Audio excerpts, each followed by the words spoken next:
sofa.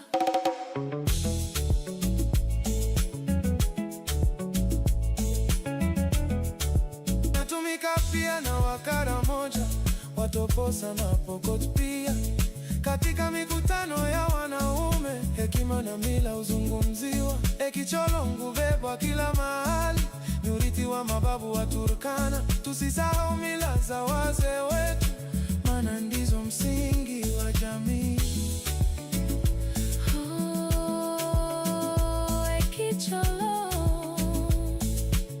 Mto wa mababu wetu, Kiti cha heshima na umoja, urithi wa Afrika yetu. Wateso Walisema watafanya mikutano kwa sofa.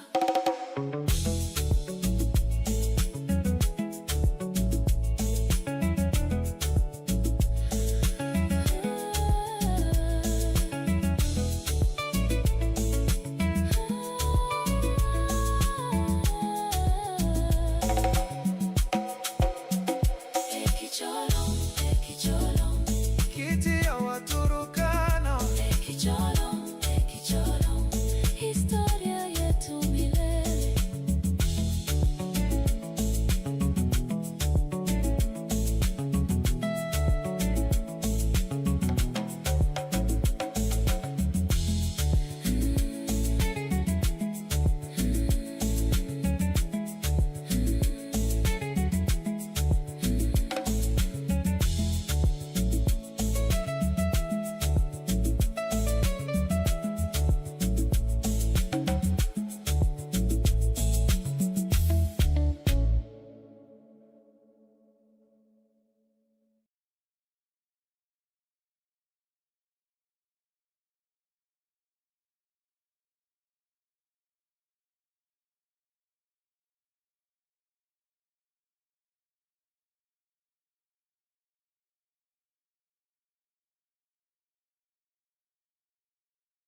Didai.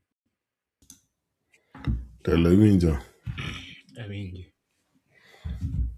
Bano ber, at least duondi oduogo. Duonda nitie.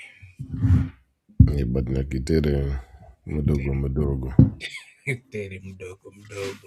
Mm. To inare. Antie. Diche mang'eny lakini mano kawaida ma bedo dichuo. Mano Kata baba, kata wuon ji. Mano gima kawaida. Mano ok en gimoro ma ng'ama wuon ji, ng'ama baba, ng'ama dichuo koko dich, to mano nitie makosa. Yeah. Kaka nowacho last time, mano bedo ng'ama duong'. Ok en special. Yeah, ok en special. Mano en bedo ng'ama duong'. Unadi piny kono. Wantiere homa gi bata kine chogo be odonjo kuomi. Chogo onge duonde, ndiko kad macho gimoro ndiko manyo otas. Okete matek. To kanyo min ga nyiere to ywak.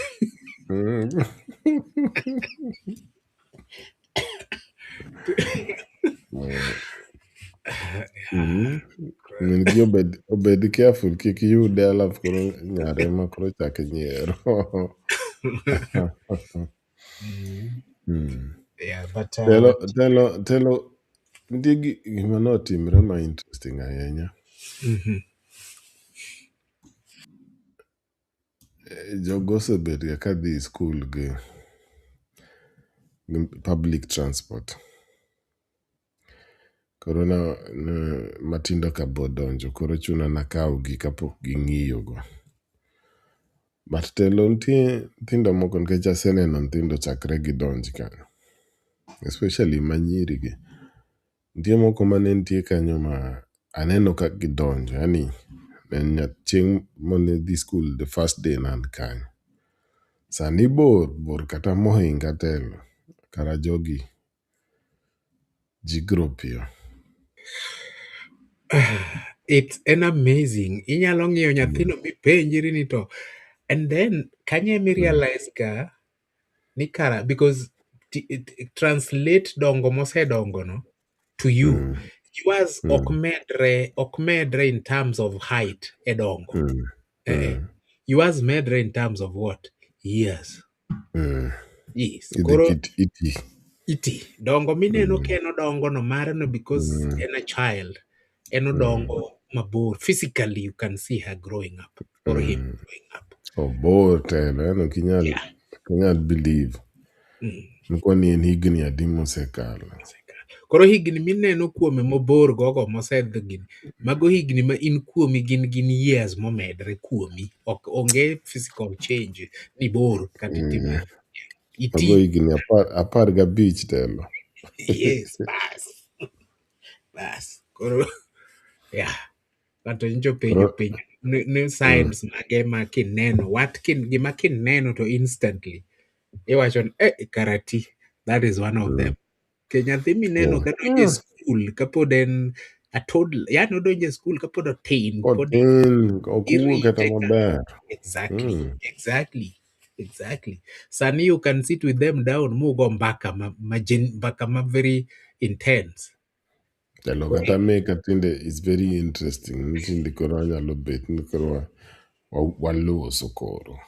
Yeah, Iloso kod ng'ama duong' koro. yes, yes. En sani koro iwacho igoni gik munyalo wacho, gik muwacho matindo tindo ka onge. En mana in terms of kata ka en academics to owuoyo ga in terms ma gik moko Mm, koro you are wondering ni nyathini oke mm, kacho chako nyocha ka nyiso ni 1+1 ka en 2 nyocha go. mm, Yeah, mm. yeah. Gino mako, ngima ni karadhiga. Odhi. Koro mano ber sana, nyiso ni higni mikwanogo mane imedo kuomi kanyo. Koro in in terms of physical growing onge, koro rieko emomedre in kuomi. Koro in mzee. Telo, anto iwachno tendo kendo amor nikech Yeah. kaneno nyathino taparo kaka wan gi wan gi hawi ni sani wanyalo bet nowacho wach Ramogi kama nikech at that time manaromo kode gigi ne onge kata. Ne onge, yeah, of course. Ne onge. 15 years ago. Ne onge. Kata kuma wanyalo winje proverbs kata ang'o mek dholuo. Yeah. Mbaka gi. Oh, no, you Very went. interesting. Very interesting. Ka ndalo moko ma kata kia kore ka radio stations mag dholuo gi be biro is Mm, mage ginego yudi achiel kodonjo to it's a wonder wuore radio station mag dholuo, you know, mm, mm, round poko odhi just 15-20 years ago kama. mago are pretty new. Yes, otherwise Sani ne gichal constant. sani en constant, ne onge nothing, you have no option, ne onge ki option. Ne mana KBC. En a KBC. To kaka wachono, mokwongo ne en VOK. Voice of Kenya. Jomoko kia kata ni ne nitie gimiluongo ni VOK. Machako gan mtukufu baba Yeah. leo. Mtukufu Rais Daniel Gi- Arap Moi, every first giwe, item. giweno sani oyotie. Gi complain about ng'ani but sani oyotie. Macha ne tek. Ng'ani makata sani kihero timie blackout ok ochuno ni nyaka iwache news mari to nobody cares. To mar VOK nyaka ichagi Mtukufu Rais Daniel Toroitich Arap Moi. Leo odhi e kanisa ilando no odhi e kanisa AIC Bong'iswa nyaka picha. magigo nyaka picha. Omiwa nyaka Kanisa video Moi kaka odhi e nodhi. kanisa to mano news. Kendo emichako go. Every day gimotimo. Every day. Every day gimotimo. Sani kata kihero mi Ruto blackout, nobody cares. Ok obadho, onge ng'ama be ochuno. Kata go kiwatch to tidhi adhiya mbele. Telo wachake mondo wagine. Alright, aparo ni koro en 1:15 koro nyikwa Ramogi Ajwang' amisou jogo mosedonjo, amisou nikech nawinjo an be nawinjo mana duond Ramoth ndalo ariyo to ok awuo, but kawuono duond oyawre koro kata pod ogwagwa kama but adwa taye matin tin mos. To arwakou duto jogo mosedonjo. Jogo modonjo through Facebook kariburu, modonjo through YouTube kariburu, modonjo through Substack kariburu. Aban Talk ka giyie ni donjo karibu karibu. Wan ka aeto gi X wan ing'e ni samoro kelo wiye duong' kelo nwaga wiye, to samoro bende wan koto ba wan ka wanyonre kode wadhi adhiya kode, wan wiye duong' ok obalo. Joma penjo ni wiye duong' en ng'ama ne kaka wang'e wiye duong' mano to ok Big wawach head. big head e nyinge, Yeah, but big head is the kendo South Africa. amor kendo ail ahinya ka arwakou kawuono kendo e chenro moro machielo mar odiochieng' mar Coffee and Aluo book. Kapok ionge gi coffee, kok imadh coffee, to gimoro amora ma intiere go yieni mondo ikaw ka koro iling' iwinjo sama wadhi mbele gi chenro ni, to iuso kidogo kidogo. Kin jaogenya galego, ing'e gimitimo. Koro kokamano to kawuono wan gi program mar Coffee and Aluo book. Wan gi story mwasomoga, to ka wasesome in Luo to GK konyowa chambuanwago to wapuonjre, wakawe kaka puonj, nikech stoch Luo gi ok gin ga gina stories okalo kae. GK I had a very interesting interaction gi a few Kenyans kawuono, to one of them en very late sani godhiambo sani, but a few ones I'm not mentioning, but what people are very concerned, especially gima timre giwacho ni dhoodwa, and I'm so happy ni sani koro dhano nitiere awareness moro mabiro ni ji are thinking in terms of ang'o madhi mbele e dhoodwa, ang'o madhi mbele gi nyithindwa, ang'o madhi mbele gi jowa. So I think ni kosechopo kama ji nyalo have such a discussion ma people are not thinking politically, people are thinking ni gimoro ok ber somewhere, something is broken somewhere. Ok gik matimre mwadhi mbele gi ok ber, nyithindwa hinyre, nyithindwa hinyo ji mana nikech giluwo commands mag jomoko. Koro I'd had very interesting interactions with a few people mar saying wacho ni some of the things, in fact one was categorical ni one thing ma kosebet kowinjowa, is an elderly person, is an elderly man, kosebet kowinjowa owacho ni our society, duondwa ni kata duol mawuok kuom Ramogi Cultural Institute ni onego odhi malo matin. Owacho ni meduru volume nikech an ng'ama jaduong', asto gik mosewacho nitie a few things ma kanana se pick up kaka ng'ama duong', ang'e matin mathoth molou, but nitie areas moko ma umulo ma kata wan pok wamulo ga to wan jodongo. To samoro pok wamule in terms of waluoro repercussions, waluoro ni nitiere bro kelo ni jokocha, chal ni jogi gi joka opogore, to wabro bedo sidelined or sidelined, but usekele e yo mwasefwenyo ni that is the only way to do it. Ng'ama dwaro kawe ne ok en gima konye, that is up to them, but ng'ama kawe mang'iyo ni konye, so ere tiende wito ngimani nikech ok iwinjo mana wach moro achiel ma ng'ato wacho manyalo konyi, ni wan ok watim ga gik aina go, wan warwako ga, wanyalo bedo ni warwako welo, to welo kata ka irwakogi to gichayi, nitie kaka idil kodgi, ok ineg wendo dalani, ok inegi, in gi thuolo mar riembo wendo dalani, sen adhi adhiya, dalana ka kata oda ka ok inyal wacho gima kamano, in wuog awuoga idhi, chieng' miseti duogi, but ok inyal negi and all that. So it was quite interesting. So emomiyo awacho mana mano mondo akete ni duond Ramogi Cultural Institute mwan go kae ni ok en ni wabet ka ni wa entertain ji, no, ka wawinjo report ni gimuwacho cha kata gima ni wacho chieng' cha, nadhi atimo research manwang'o ni gino en adieri or en gima ni wachono wang'e ni entiere ga to ji oluoro wache or.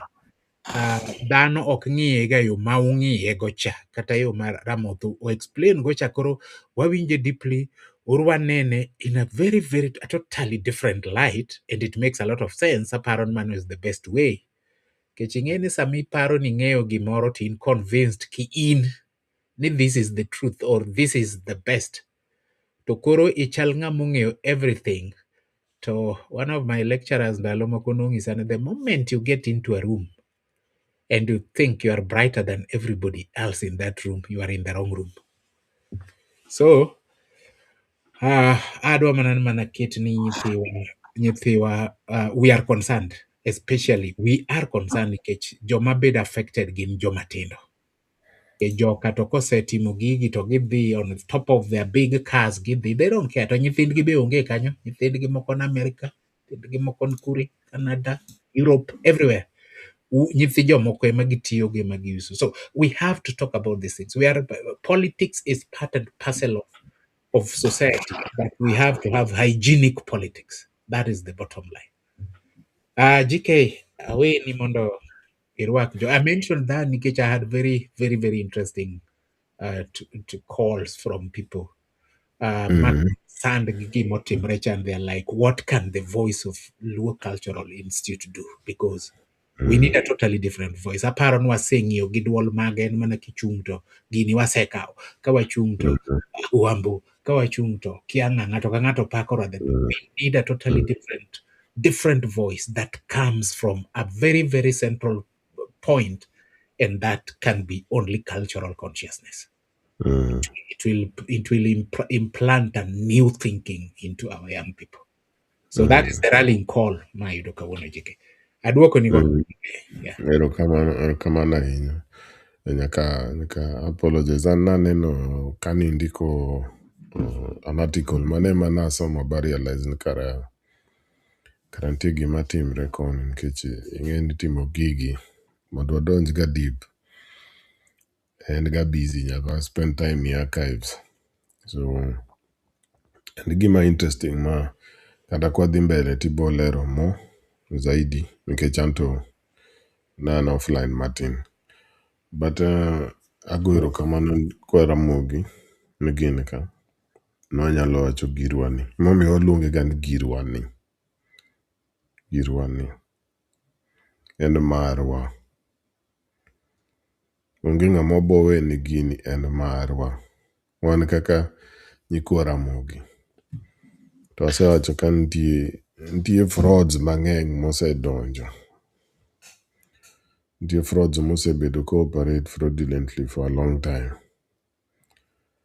To kata kineno fruits magigolo en nonsense. En timbe okaga left, right and center. So agero kamano jomo reach out bung'isowa kamano. To ok wabiluor nikech wasepenjo kanyo ni Luo dhi bet kure in 200, in 300, in 400, in 500 years, in 700, in 800 years. Kanye mwagoye. Gik moko mek 5 years gi magi ng'ama pimo piny kod ngima lwang'ni. Gik matindo sana. To one civilization mosebet ka for thousands, hundreds of thousands of years. Ok wanyal weyo ni sani koro eka joma pachgi tin ka lwang'ni ema bomiwa direction. To categorically no. Ma 2026. To erokamano nyikwa Ramogi kombet ka. Kawuono ni ka wan gi odiochiengwa mar Aluo book, bug Luo, kata book mondik gi dholuo, kata sigana mondik kod dholuo. Nikech dhowa ni bo omit winje. Omit winje e itwa. Omit winje kaka nowacho 10 years ago, nok wayud Omiyo nwachako gini nok wayud kaka onego bed ni time gimochung', gima deep, gima nyalo winjo talan gimoro. Naneno exploitation mineno ude wacho go ma ji we ngima instead of gini create ngima, ji we ngima nonsense. So erokamano uru from biro ka unie price manyiso uga pile unie the goal to wadwa introduce gimoro ka. Gino udo timre nikech ok wanon code. Ibo wacho nadi on code gi dholuo uda. Ok watig code maka ng'ato onge. Ing'eyo, for example ka wamiyi a practical example. Time 2007 ane nitie electoral violence cha. Anowacho ga ni lweny nochakre on the day of voting. Ne en gimo 27th, 28th. Wan kuma wantie geto lweny nochakre kapok wawinjo kata results. Nochak tong'o joluo kapok wawinjo results. The same day ma voting norume. Nikech ok miwa ga results the same day. Igeto kucha chieng' no ema nochake. So wan nwaparo ne en tugo to matin tawinjo ni jogo biro ka to tong'o ng'ato.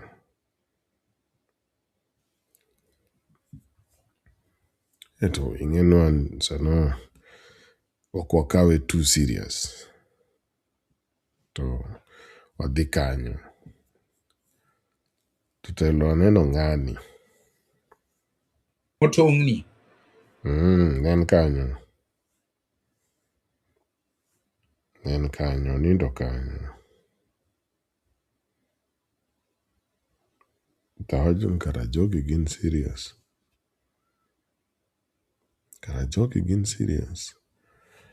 To gima nomako dhoga telo kaka notong'e. Anyalo wacho ni inyalo kawo waru. Alafu ichak goyo pala i waru. Ing'e kaka isewa itimo experiment. Koro ing'ade. So Yeah. ne en kamano. Ni otong'e. So ineno wiye oyawre matin lwet. Yani that. So in that case, but you realize ni kara jogi gin serious. Ok en kaka kawaida. Magimo pang. So in that case, ne koro nechunowa nikech ne wan diere mar jomoko. Nikech kata time moro telo ne jo loka nikech nitie aora moro kanyo. Ne gibiro go polis. Gichung' go polise. To wan koni, joluo koni. Wa realize na karo liet. So ne chunowa ni watim patrol gotieno. But ing'en gotieno no ok unyal nenre nikech en gotieno. To korwa kono ne nitie time moro ma Raila ne wacho kia otobed nusu. Kinyalo paro time no nitie this issue. I know what you're talking about. So joka nikech giniewe udi ne gidhi kuom Kenya Power ba ogol estate no te ogol stima. So igeto kanyo wabudho for a very long time up to now. Gima nokelo stima en handshake moro ma Raila kod Uhuru cha. So ng'isa from 2007 nyaka around kanyo. So stima mang'eny en ma wang'e kaka wayude. Wawach kamano. So gotieno ni kanwa wuotho ne kiromo kod jomoko. Tiwacho ndrawo. alafu joka konuoyo ni rao To ging'en mano jou. mago jo nikech gin ok gihero ng'ani mok ginyal yie wacho nyinge. Nyinge, correct. Gin gi chuki moro mamalo ma gini. Mane mamin ni koro ne wan on code. To code ne en nying, ne en the word rao. Mane mamin. For a long time you don't karwa ka osebet maonge code.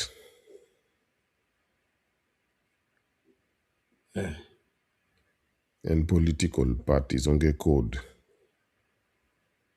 Mondo ing'e joma work for un ama gi work for gin. So mano na wach mana by the way nikech wach miwacho no nikech en gima sad kiwacho ni ji ochako timre kamano, en gima sad sana. So nyaka bedie code nikech ma ok wan. Ok en wan.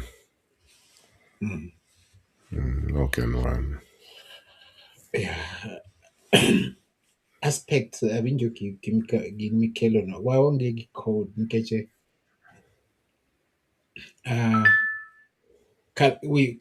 culturally onego bed nitie gimoro achiel moriwowa. Ineno ga ka un e gine e ghetto kanyo sama ne gino timre. Ne nitie unity of purpose ni we either perish or work together. How do we work together?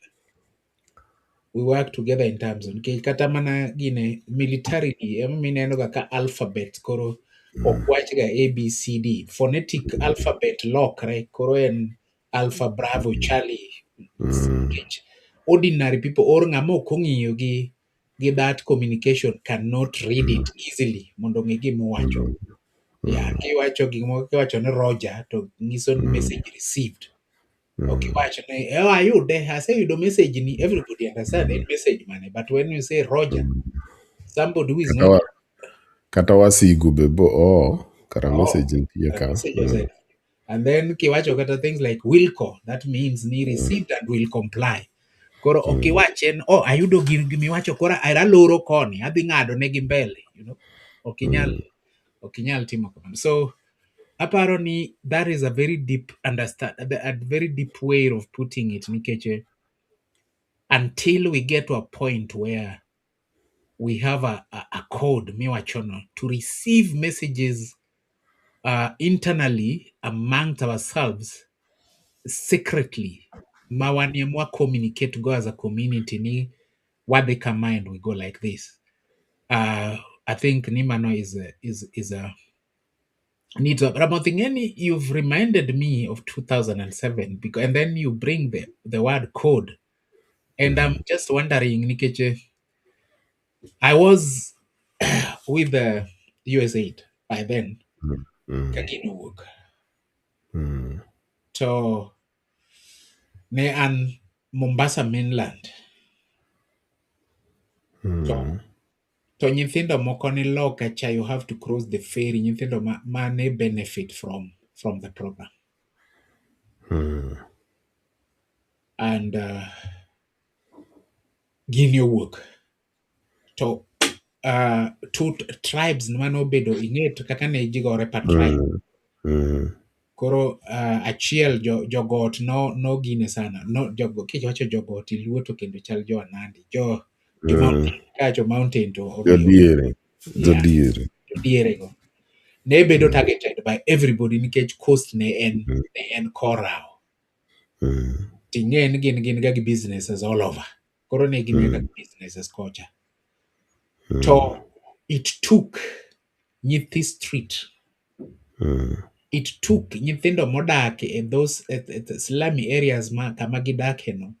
It took them our own way of communication and kodgi. So they sent a message to the ones money town, money in the box, maboxini, maboxini. It took the maboxini ones, kamagi dake, they walked they ran 2 kilometers to give the public booth. GPO to call me. Sauchiel Otieno to call me. And they called me, all of them are screaming in the booth. Eh, Teacher George, Teacher George, Teacher George. To gingisa ni ngane oriemb jonyuolgi and all that, they are stranded. How that message got to them, it's totally occurred. Ni message would the other side. You have to cross the ferry to ferry bay. Say go no as how chill can you say Lord. Yeah. So we had to use our own means. We had to contact MD Mar Ports Authority. Bombing were those small boats, mag rescue. Wakala go the lock chamwa rescue. Ke jonyuolgi we couldn't get. Moro ayedo ka utung kake wachono, but no tung manabade. We had to sneak out with him. They don't want anything, but for the children they were a bit soft. And then they knew us. Unto kwanyal ping good. It Morse code and all these things, Emanokony, and also the idea that Jitugoga kaput gini okotimare. What happened in 2007? Kanya lobet ni in luo nyanza ni jitongre kanyi katugo. It says tong ngato kupanga, beto wi mama kupanga. It's just something normal. Something is not right. Something is not right. Magi jomoken in their right minds. Yeah. Something is not right.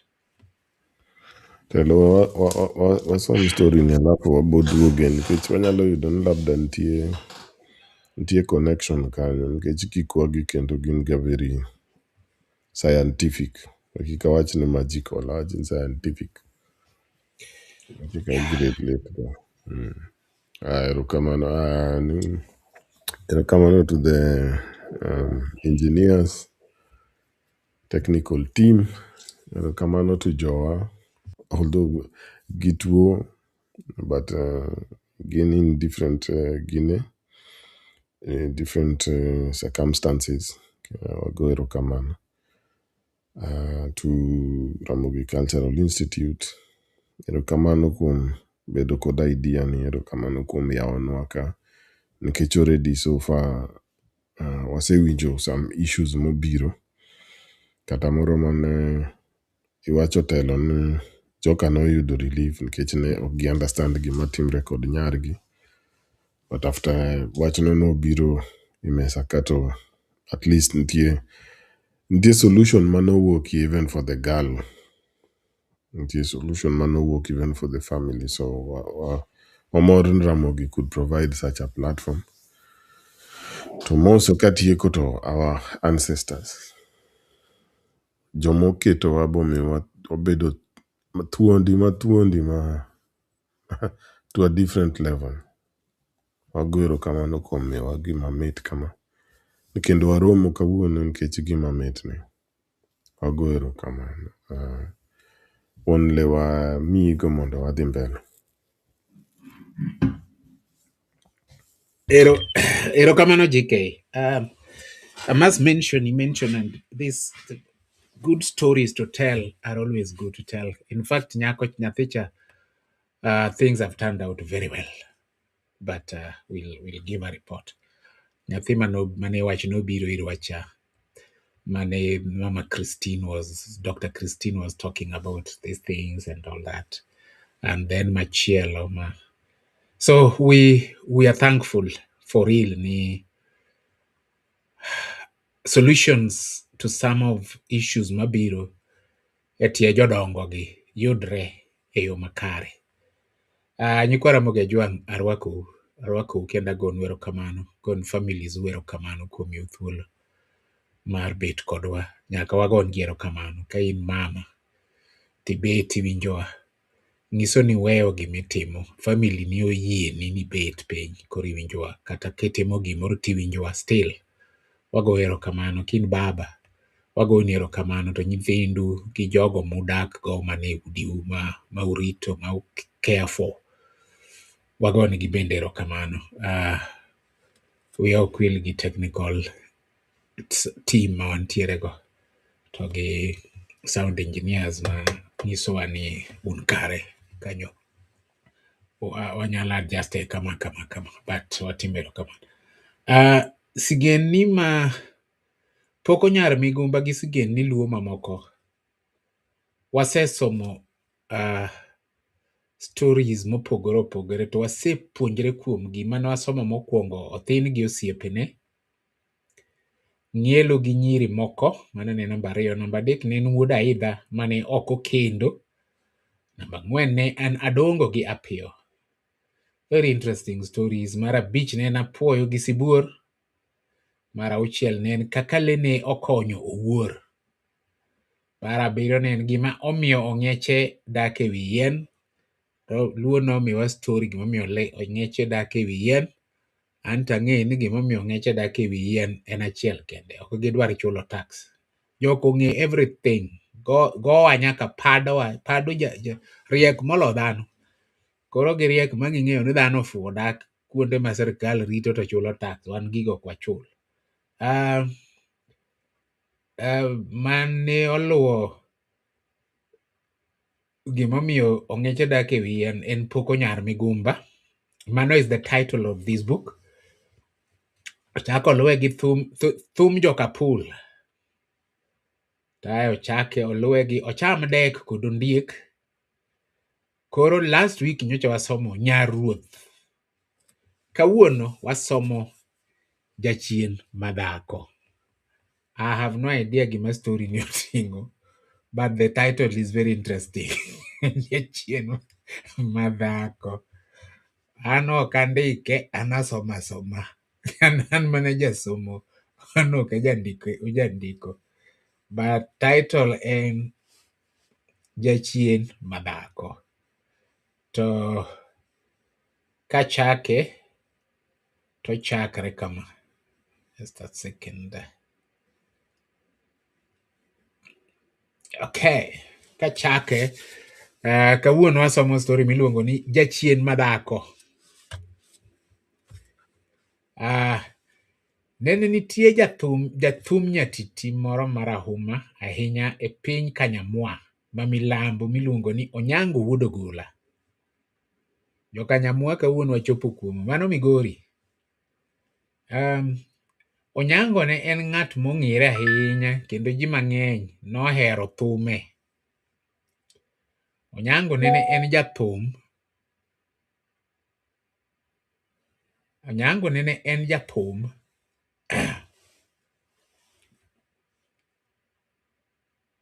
Sorry. Okay. Onyango nene en jathum ma migosi. Kendo kamoro amora manodhi to jopinyno ne yuoro thumno kod mor maduong'. Thume kod mor maduong' ahinya. Nene duonde mit. Duonde ok ogwagwa kamara ma kawuono ni.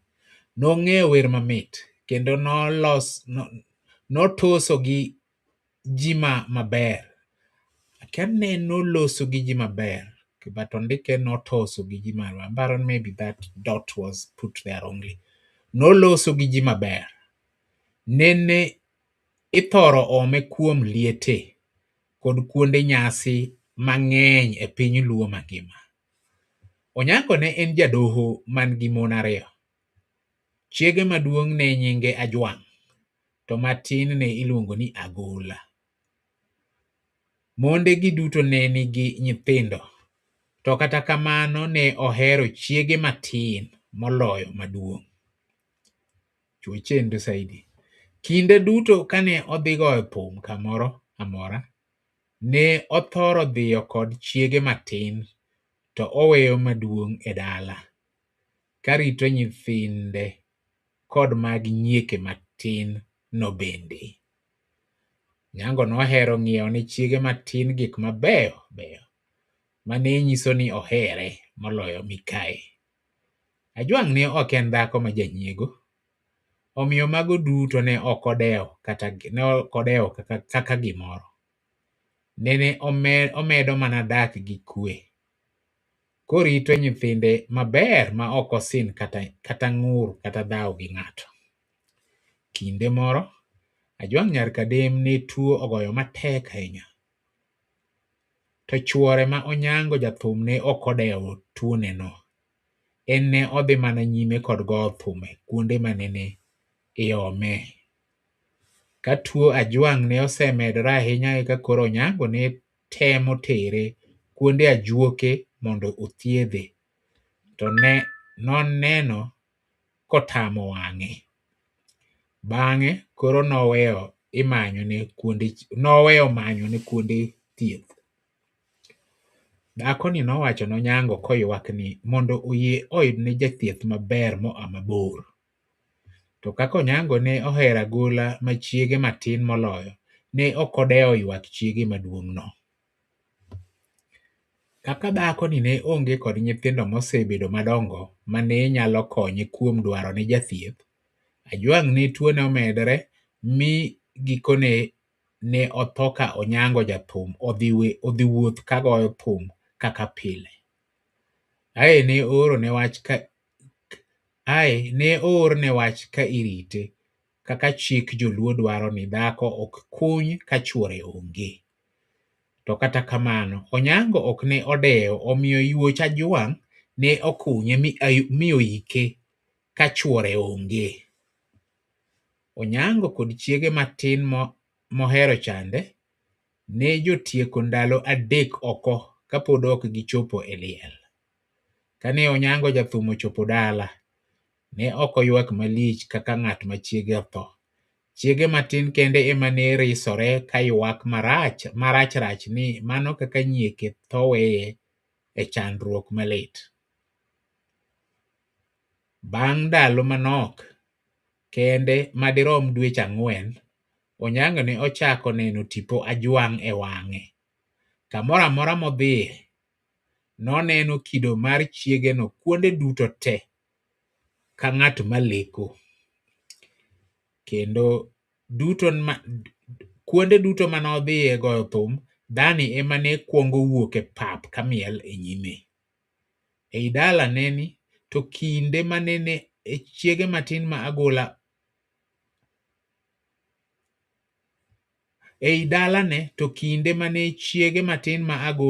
Odongo her cha dhi kamoro, to koduogo dala to oyudo ka ajwang' osetedo chiemo ne nyithindo. To ka agola penje gani, yawa, ng'amolosonu chiemo?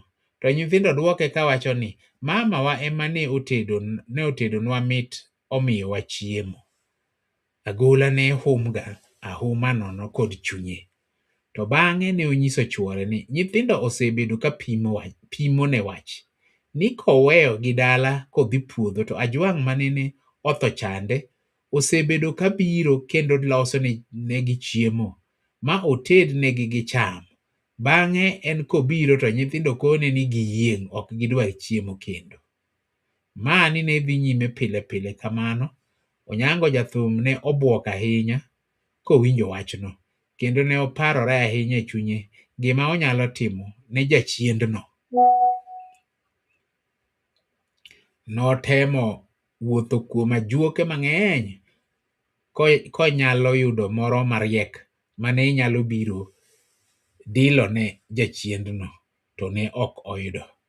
Ae ne olokore raura matar ma ok nyal goyo thum kata wer mamit kaka ndalo machon.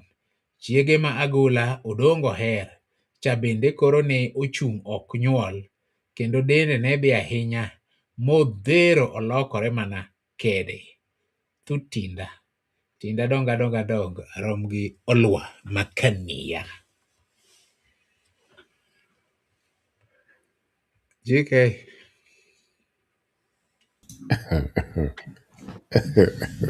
Wach na.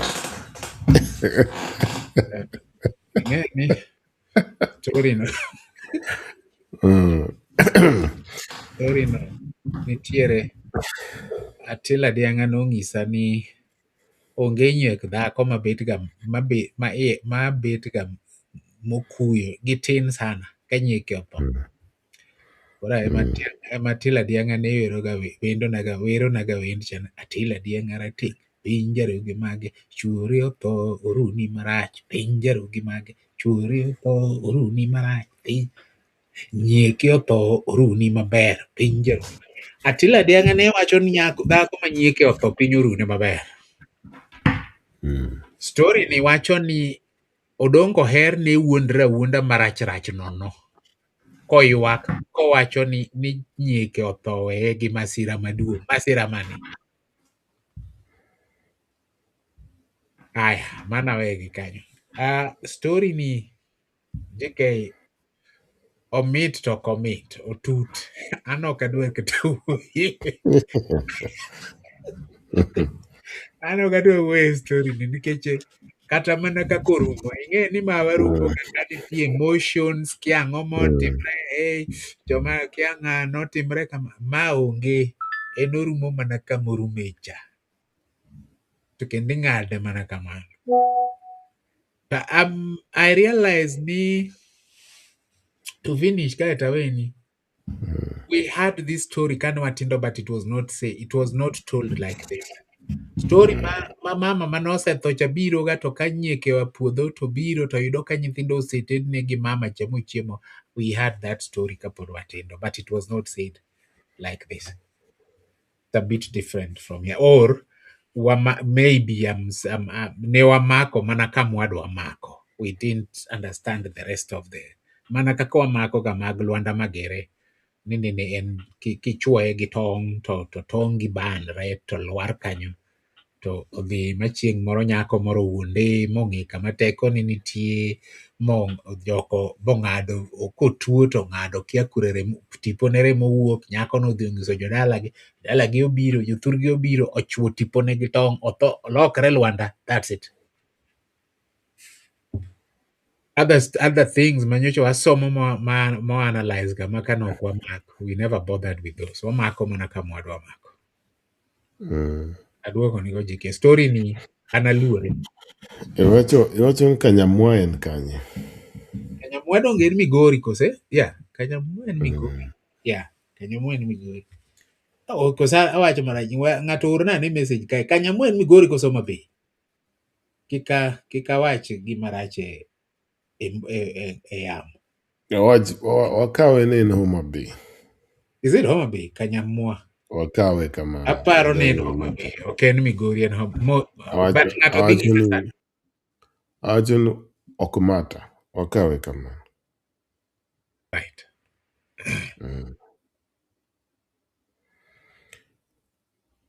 Gini deep. Kendo en gi warning maduong'.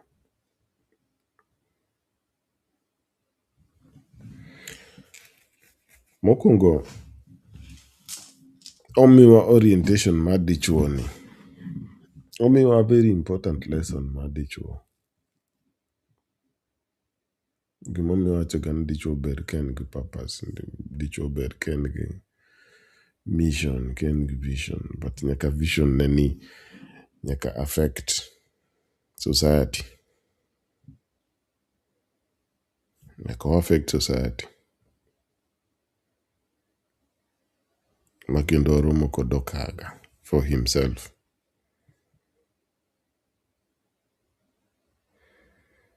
But in this case, owe nyaka dhako maduong' maonge wach. Ok nokelo problems.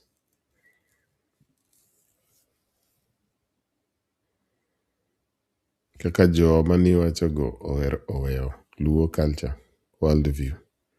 Tindi gin this political world view. A civilization mosebet kanyo almost for thousands of years. Bo produce nyaka nyithindo. To onge kata ginyiego gi these times nikech pod en this time. Pod en applicable in this time. Osebet kanyo for thousands, odhi bet for thousands. To giweyo. Nikech the things ma jowa sani ntiego. Fame and entertainment.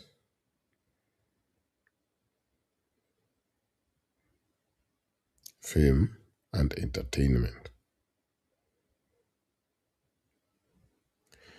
Bakata sama minot tuo, knowledge, science, oonge go. Kendo ok obadhe. To kosetho, kata the depth of the Luo worldview oonge go. Otimo kaka odwaro.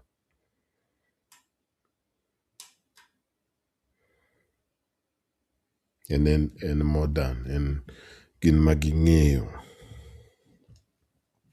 gin ma gin go politics kod chama, gin ma gilo kata dhi piny Ramogi,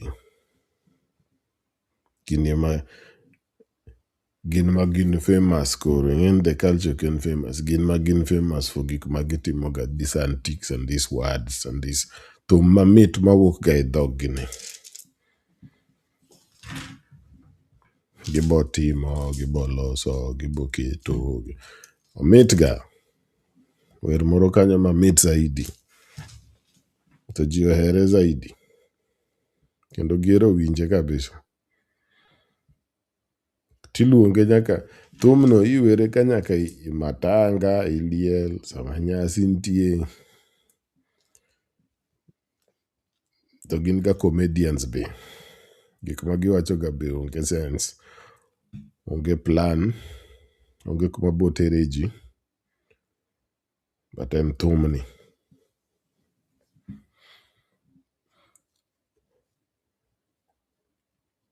To gihero tugo kod youth. Emomiyo my wife mar ariyo. Chike, sorry ang'adi. Ng'ato wacho ni wakite kita maber. En mano thurgi. Kanyamwa ni gini Homa Bay, Dewa sub-county. Somebody. Bas. Yeah. Very good. To jothumgi ohero werni. To ji be ohero winje. But werni omit ni nyiri matindo, second wives matindo gi. In this sense, chung for joma chal nyithindo moko chung'e. Kata ka gin joluo, gi understand the world view, gi understand gimomiyo wase survive for long. Agema nyiso wa ni Luo en mon mang'eny and this type of funny stories. Gimomiyo giwacho ga this type of short-sightedness. Eventually, gima gibelieve ok en the culture, en politics. To ok en politics ma politics.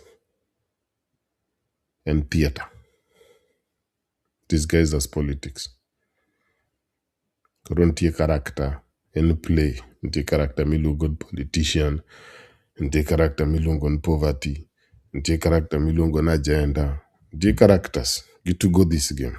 Nawacho gini time moro telo ni gin ging'eyo ni gi act, in mikia ni gi act. Nagolo example moro bawacho ni Correct. actors te i movie, director, ja camera, ging'e ni gi act. In ng'ama watch movie ni yote ma ikia ni gi act.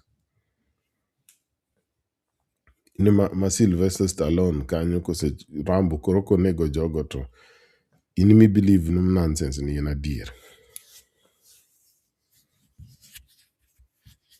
After camera no ng'ad, to jogi oduogo kila ng'ama no olwar ndege cha ochiew.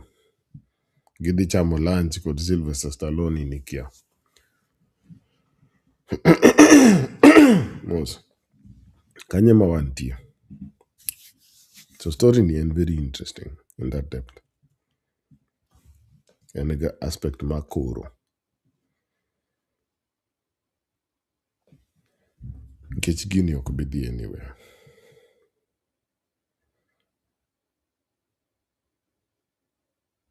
Gik mitimo gi the future borango wa.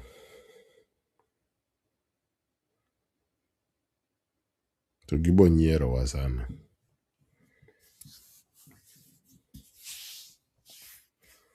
Jo 2100.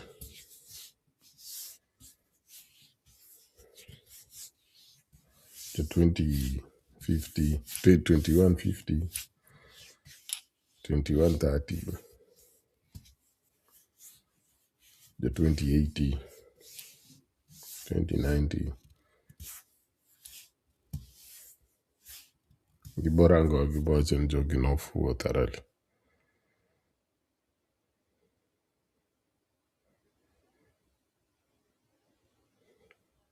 Nikech ne gichase nonsense.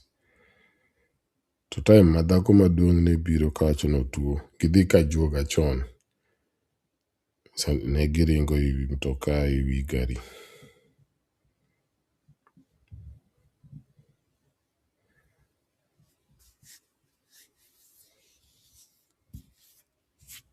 Adwa neno kuma jogi bodhie. Bando makosengisowa maber ni magidhi bedo raurni.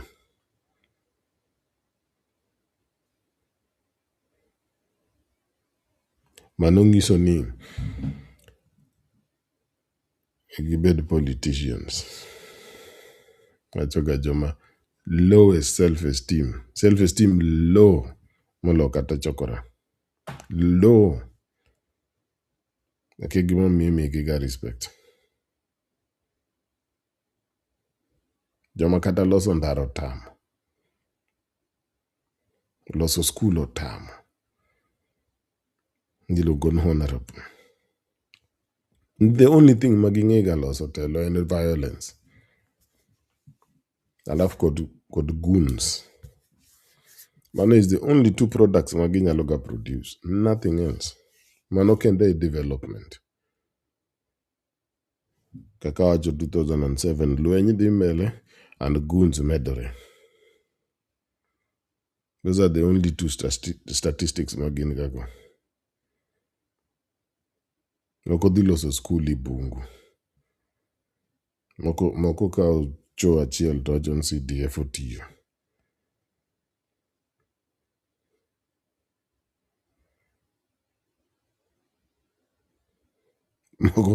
Moko ringo dhi Dubai.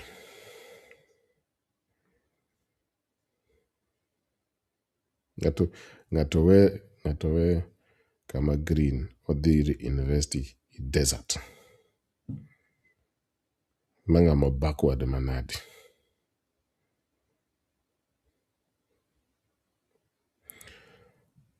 So telo magidhi bedore urni. To the culture dwa haunt gi. Ngech Ramogi to ken tugo.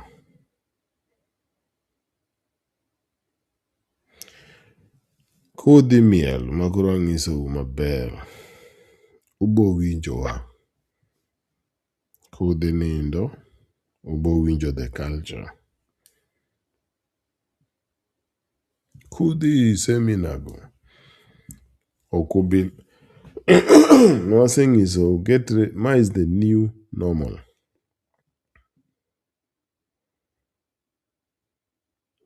Emomiyo mbaka norumo kamano. Awachoga every time. The rest of this mbaka is in you. Odaki reality. Magi ok moko machon. Once upon a time and then there was a good end.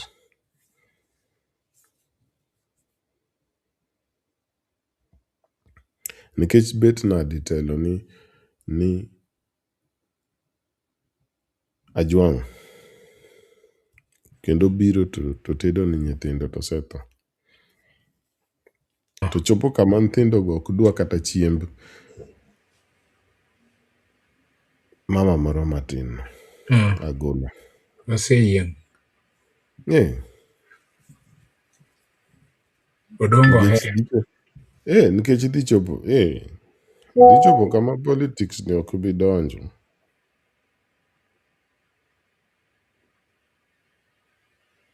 Dhi chopo kama gini ok dhi donjo. Nikech the culture nigi structure. The culture nitie kod economy. Nitie kod education system. Nitie kod a discipline system. Nitie kod purpose. Nitie kod vision. Nitie kod systems mek training. Nitie kod job opportunities.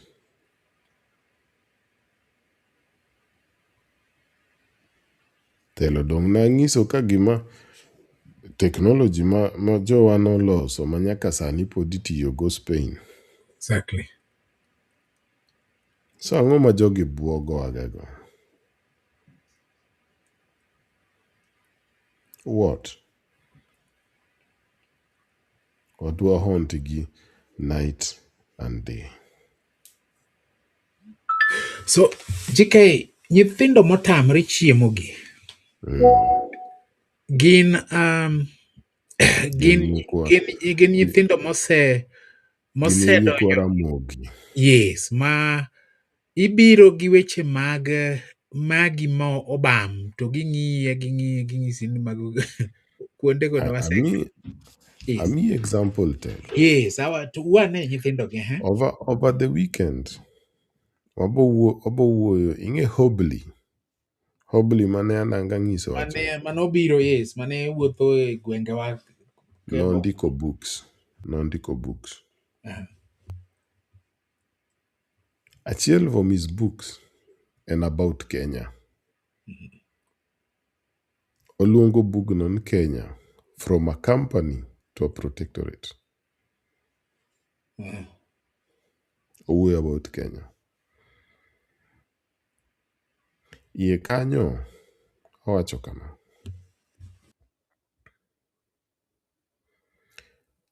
owacho ni joluo nok inyal force gi mondo giti.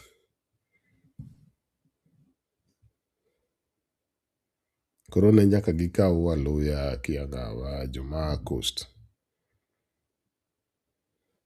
Joluo nok inyal force gi mondo gitini. Nok gine why gi onego gitini. They live for the survival of the society. Owacho ni gidhi abosomo kanyo. Nodhi market to yudo ni jogo trade gi beads. Koro apenji e telo, mondo ing'e ni magi nyithindo mage.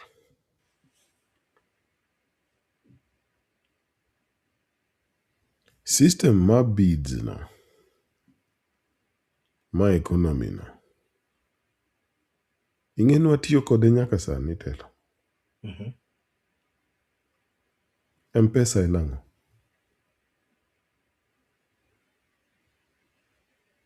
Telo, M-Pesa en ang'o?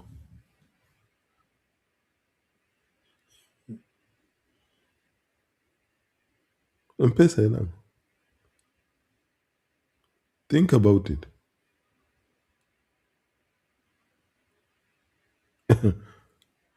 Beads gonna tiyo with the same purpose. Exactly the same purpose.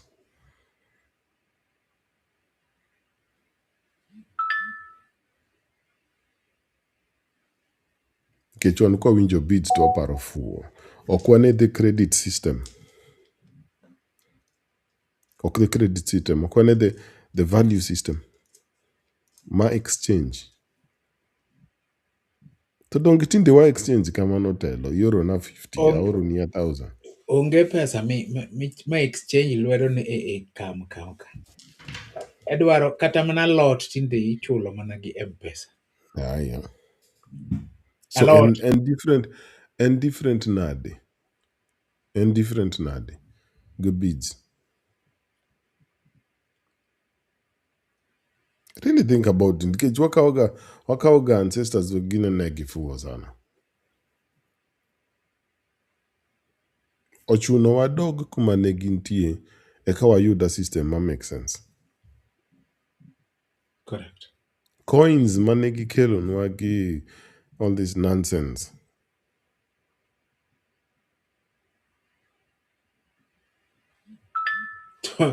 To Ramoth, with the time, coins bende koro ok ti.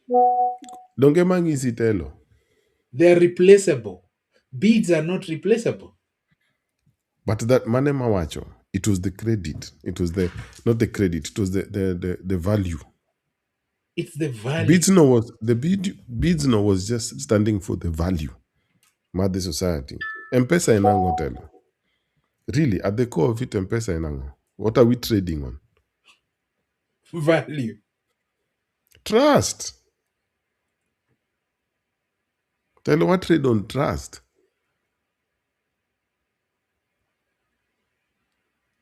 Wait. What trade on trust? Mama mio Africa get gagini. Telo kioro na 5K. Bodonji sim. Mago digits. They're just numbers, gin digits. That's for sure. Gichali pango beads pango 4 beads. For sure, that's true. Ipango 4 beads. Ipango 12 beads. On, Gina off, on, off, figures. on. So ineno mbulu cha. Ineno mbulu. Mm. Ikete wach nitiyo gombulu. Iketo upside down koro red ni malo, black ni piny. Black and Kamano.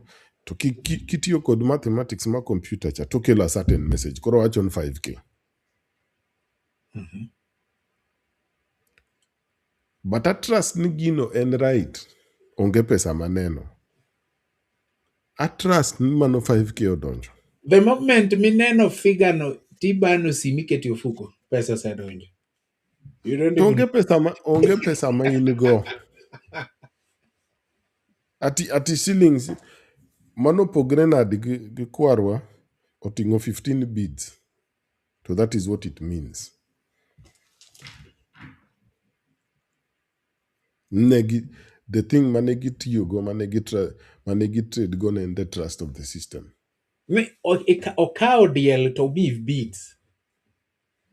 Yamangisi got there was no barter trade telo. Nangisi ugini can it is nonsense. Magi nonsense mawazungengiso. So that we can be dependent on their money. Nkechgin magi loss. Another example telo. Ma very close to these beads. Ma even more closer to these beads. And Bitcoin. Very true. Bitcoin and ledger. Purely trust. And ledger. Gik moko duogo kumane gintie ingiso ni innovation. And then answer niti me code stima. Nkech technology sani is only stima. What drives it is electricity.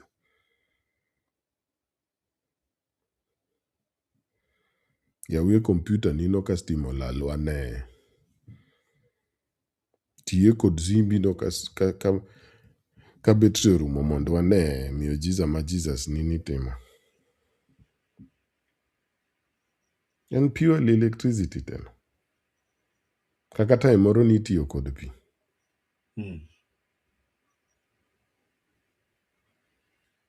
So magi how we channel electricity. Ema jogi luongo gini. Technology. Technology. The skill of channeling electricity.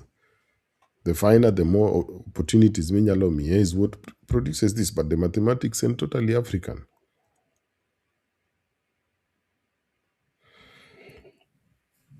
Telo wafuo.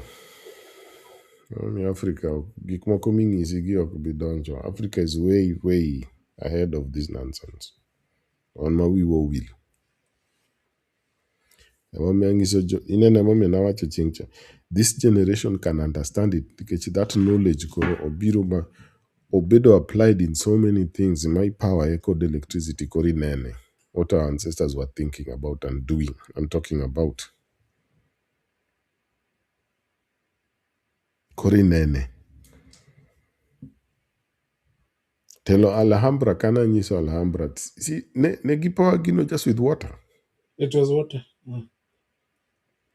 So technology mano nen, what was the main technology at that time? Water.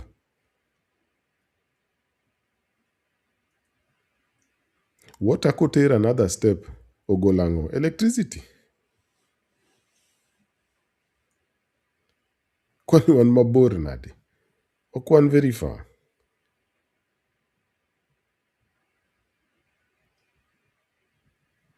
Emomiyo generation ni telo. Gini chakre generation ni bo yudo joma wachon gi yieng. The nonsense ok kidwa. Oseted ni gise chiemo gi yieng. Kendo gichamo Kwani gichamo ang'o? Telo gichamo ang'o ma giyiegni? Gibe gichamo chiemo machalo M-Pesa. Ok inene, To but in oyieng'i. contented kabisa ka M-Pesa donjo. Bende ing'eni pesa be you've not seen it be ok inene e lweti nang'o, but And you'll never see it, Telo. you trust ni namba misomi sim 10,000 cha in gi 10,000. Koro inena contented kanyo. Bende kechok ka yieng'. Ng'ama nigi Kendo pesa. ing'e maber tinde Telo, kendo ing'e maber ni tinde inyalo dhi, ki in gi sim, inyalo dhi igine i supermarket tibo duogo gimoro. Kata ibo idho bus tibo travel. Ing'eyo. GK sani be ok idhi kata e supermarket. Sani itimo 60-60 ikelo ni mana idhodi, Bas. so long as pesa no ni Bas. sim. Idhodi kama Bas. ibeten. Ok idhi e duka.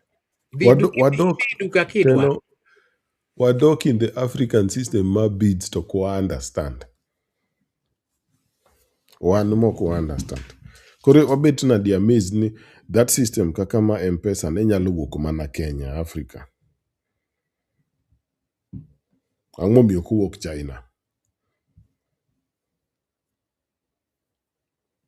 China was the first place mane nitie kod nonsense ni mar coins.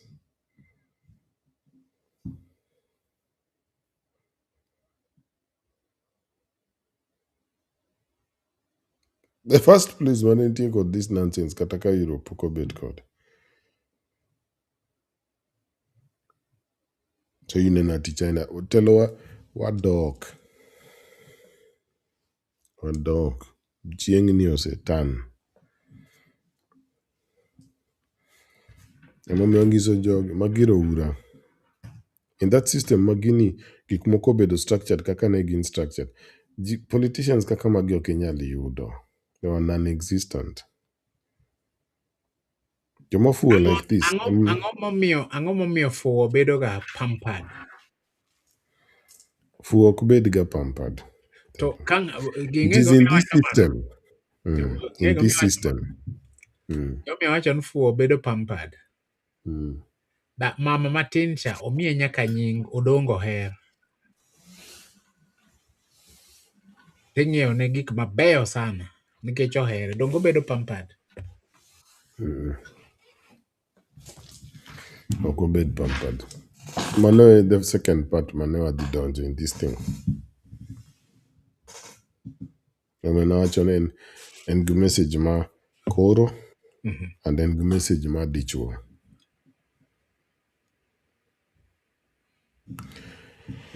Mama mi nachako nwawacho ni gachuo bed afadhali bed gi vision, purpose, mission mokwongo. Be on your purpose mokwongo. Find out gini. Tim many things you find out gini. Afichak. Nowacho kan kata nyako mabiro notelo. Onego yud ka ng'ani odak this life. So jogo benefit as a result of en bedo en. Gibed women, children. The whole society benefit nikech identity mofom cha. The bull name. En very effective to tiyo. Gini timrega in many relationships. Kata nowacho ni kata ma polygamy will change. Nikech majority of ji chake ka pok gichopo that point ma ging'e purpose. A man kochako kamano, kochako not knowing purpose mokwongo, obet kaka ng'ani. Neno gima ng'ani concentration nene en kure. Women. Dhako. Women. Wasewacho ka gini didi. Women. Moro chanacho kawa biological oloke the greatest thing in the world.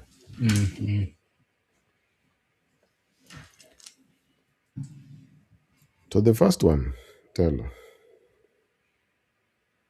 Isewa winjo ng'ato nyako wacho ni we built with him and after he built he changed. Yeah, ng'eny. Aya. My mommy ok gi understand ga. Yeah, Nikech sama ineno telo, sama o upgrade, by the upgrade I famous mean GK, oyudo purpose. the famous phrase, enga, this is not the woman I got married to. This is not the man I got married to.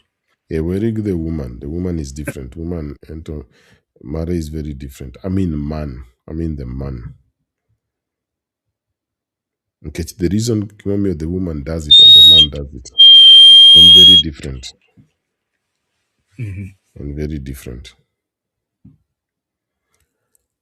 The man time nkech koro yudo purpose. Odwa his surrounding to reflect that. So the woman manen kanyo koonge purpose is a reminder of that purposeless life.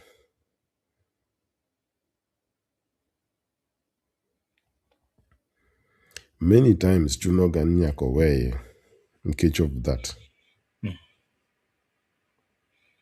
Eno change to the moment mo change nyako shed a lot. To ka this woman no biro ka en purposeless. This woman became his purpose. Not identity more form. Ma en couple with competence called achievement. The more achieve this identity co refine, the more competent of it, the more skillful of it. Most. So you dogan many times, roughly almost 99.9% of the time, iwe yega.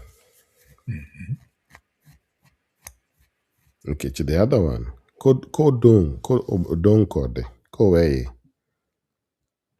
nyakoni, ko weye, obo despise. Nkech obo remember, obo chuno, nkech weye kanyo means no owe his purpose koro. Onge his purpose but oweyo.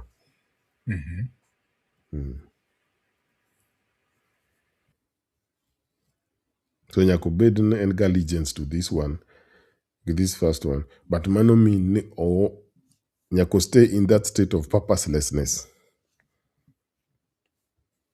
for it to work. Nikech kamane kakane giroma.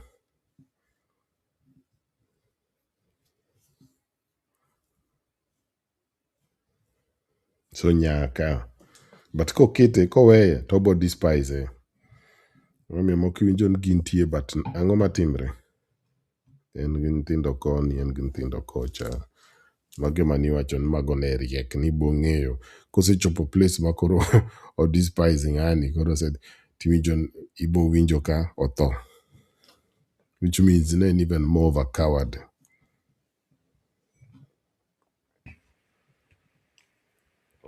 And more of a coward nkech notamre deal with this situation. Koro notemo timo escapism idhi yudo ni kino dhi yudo mbele kucha. Ama dhi yudo nyithindo. Koro in case i divide na the wealth ang'o in case. Amomiyo telo nang'isi ni one of the most silliest sayings. But reflect that thing. Behind every successful man there's a woman.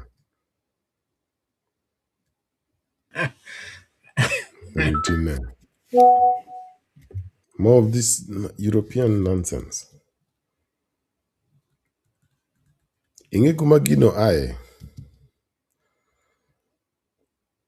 The first explorers manobiro Africa. Ineno mane wasomo mabe kacha. Man is what he says about his wife. Since wazunge gi owache. Koro So it must be true. koro en adier momoko. To we were tinde telo. Kata kineno some of this some of this pornography. You don't dare not hear these males. No. You enjoy watch these things, mamonde gitimo with other men.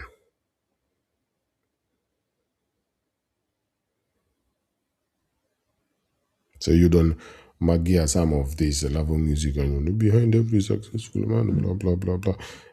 And then African, she stayed true to me. We bear. Are you serious? Break ochot. Nigoro telo riwazunga gidwa no pare ni obiro ka oromo kod kweregi to kagiwacho ni kweregi wuotho duk,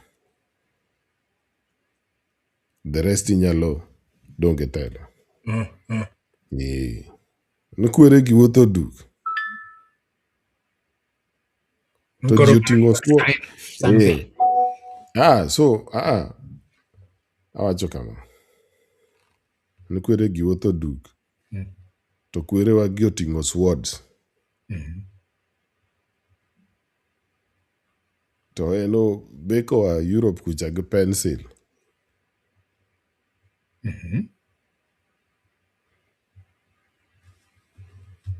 Winji. Magine gin freaks telo.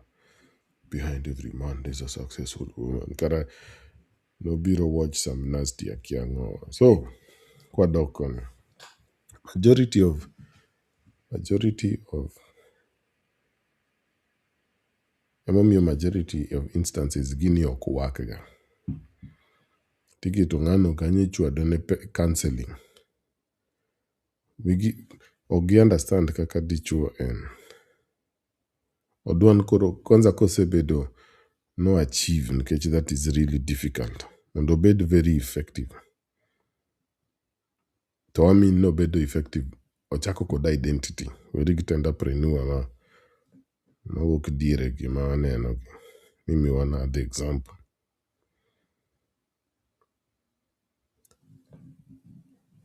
Udoni odwani environment no reflect that. Secondly, majority of times kakineno kod Ajuang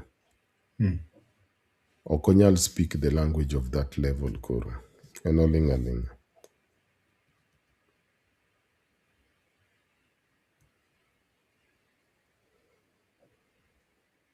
Level no en koro different.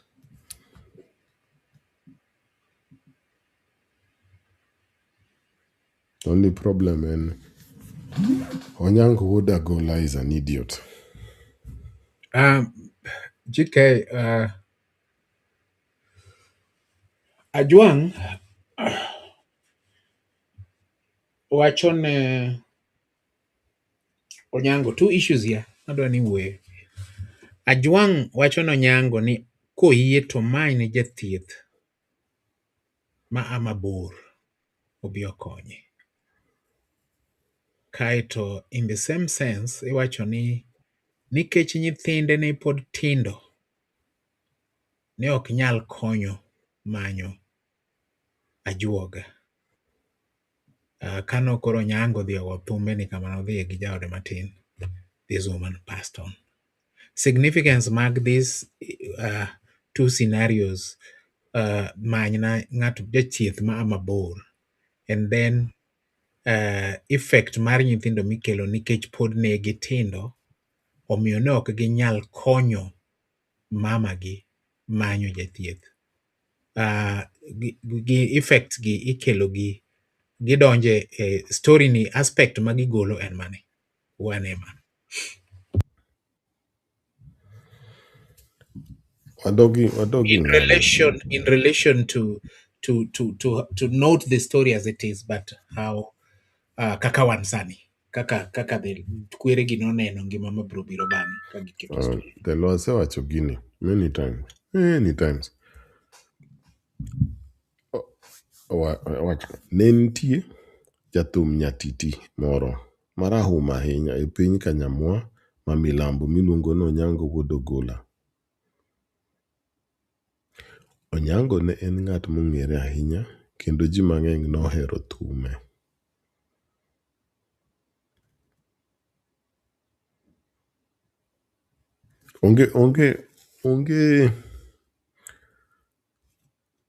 Onge big purpose kanyo telo.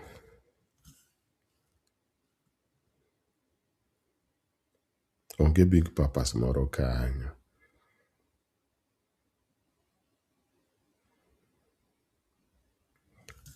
But kaka wacho gacha,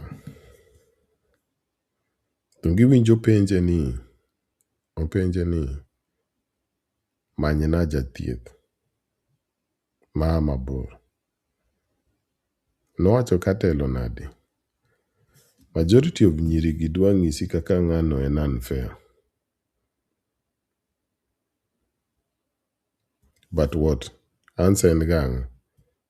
But ng'ano ema in mani yiere.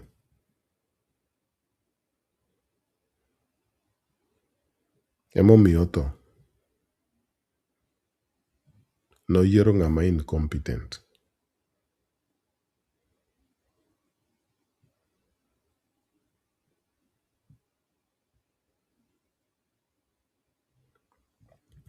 Onyalo bet ni en skillful in music, entertainment. But en incompetent as in bedo dichuo.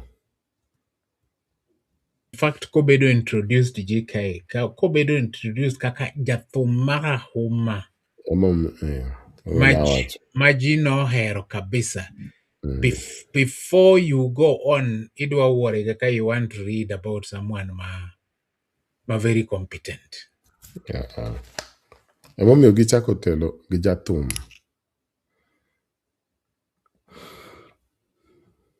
Mok kaka Lwanda Magere giri.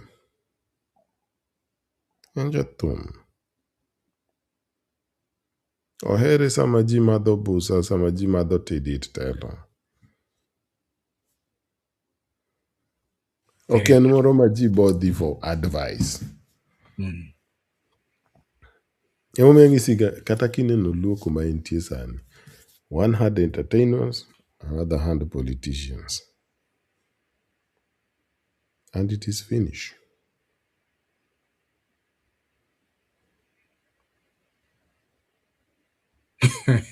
Koro GK kathum ka koro yudo nikech thum to ka wasedonjo wadwa mana miel to wadwa mana madho gima madho.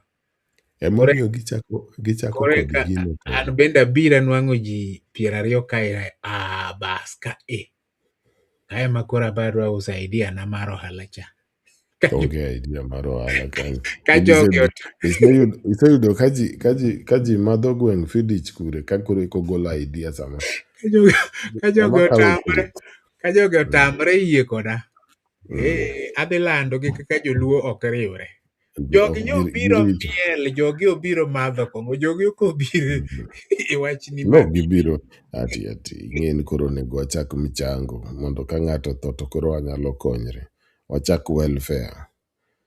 Bana nwabiro party, nwadwa neno inda, wach moro ma welfare we baro go wiwa. Kanyo entie to. So an interesting nima is the final story. Ten good nikech ineno en owuoyo chal tunge dhiang'. En one dhiang' but owuoyo in two ways are very related to the past, not to the present. Nikech chuo ming'isa notimo gini. I'm sure. Kama politics nitie to kama entertainment nitie. Kanyo gi meja. But ati solutions moko make society kama missing. Kosetelo. To donge akelo aspect mare, ikelo the wrong thing in the wrong place. They expect no me answer ma in go e chunyi cha. Ni jogi kaka gin ji 30 ni. Gidwa sign issue ni mar welfare ni kasani. Nikech yudo gi ka gichokre ka. Deal. So wadog kuom nyithindo ka. Yeah. Ani penjo. Mokwongo na answer gimomiyo ng'ise. Gimomiyo penje mondo manyne jathieth ma ajuoga mabor. And it does not happen. Mane mang'isi the incompetence. And real solutions to problems mago kodwa. Solutions make entertainment kitong'eny ko. Ema achon chal politician, chal comedians. But other than mano, joma yiero jogi nyaka suffer. Ema nang'iso gin ubotho thou.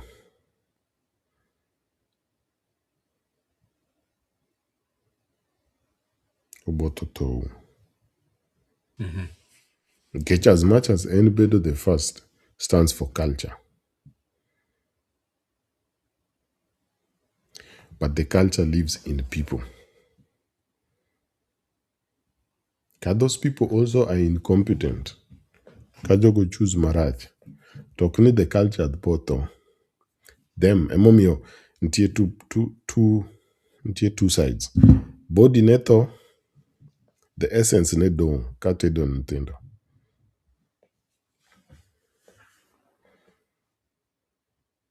Body ne tho, essence ne dong. Emomiyo nang'iso jogi ne, kaka the culture wabo dong. Mana is the essence ni di wan nyithi the first wife tell. But they do not choose father mok make sense. Okumin ni the essence ma culture bolal kumo. Wabo yude, wabo yien kode. But ento bo fall off.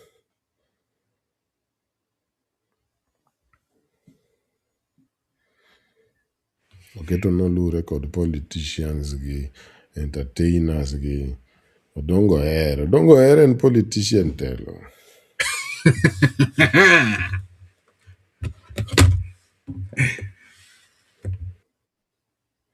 Okide kako donjo.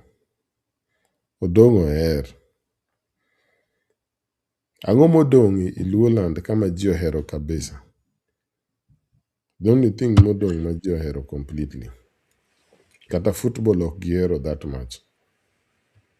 En mana siasa no. To ken kata siasa. Ena theater.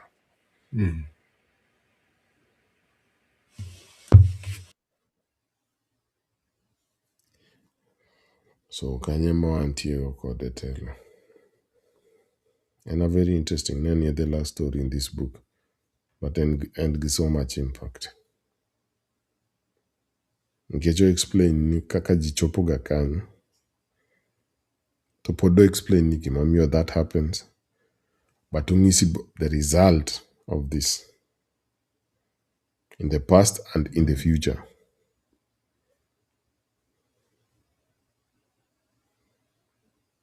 And a very way of writing an interesting way mantico story.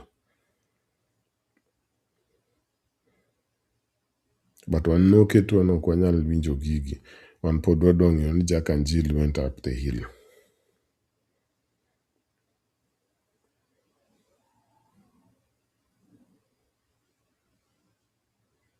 So when I chill come story moko mineno mikuluo gini end short lakini opong. Okomi wacho gani luoro. End short lakini opong. Ase wacho katelo many times. The mark of dichwo and the mark of elders and the mark of society magro gin gi foresight.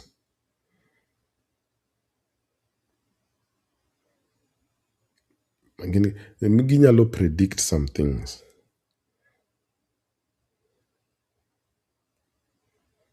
Telo ngisa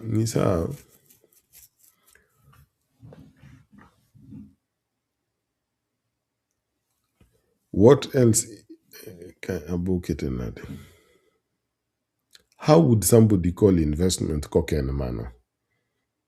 Trying to predict how it will go and trying to benefit from that prediction. Instrument miboti so is different. Shares, bonds, government, land, business, real estate. But at the essence, at the core, Donge en mana gino.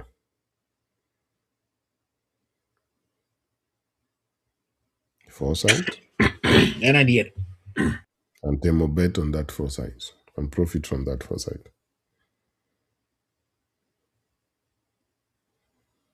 Yao wacho na kwerewa. Gima ngiso wagan really ne gichopo kanyo.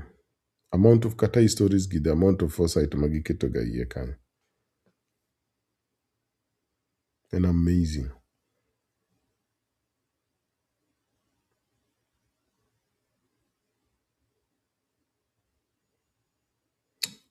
And amazing. Telo aduok ni. Akieko make sense. So one, en thindogo. Nkwara mogi en thindogo.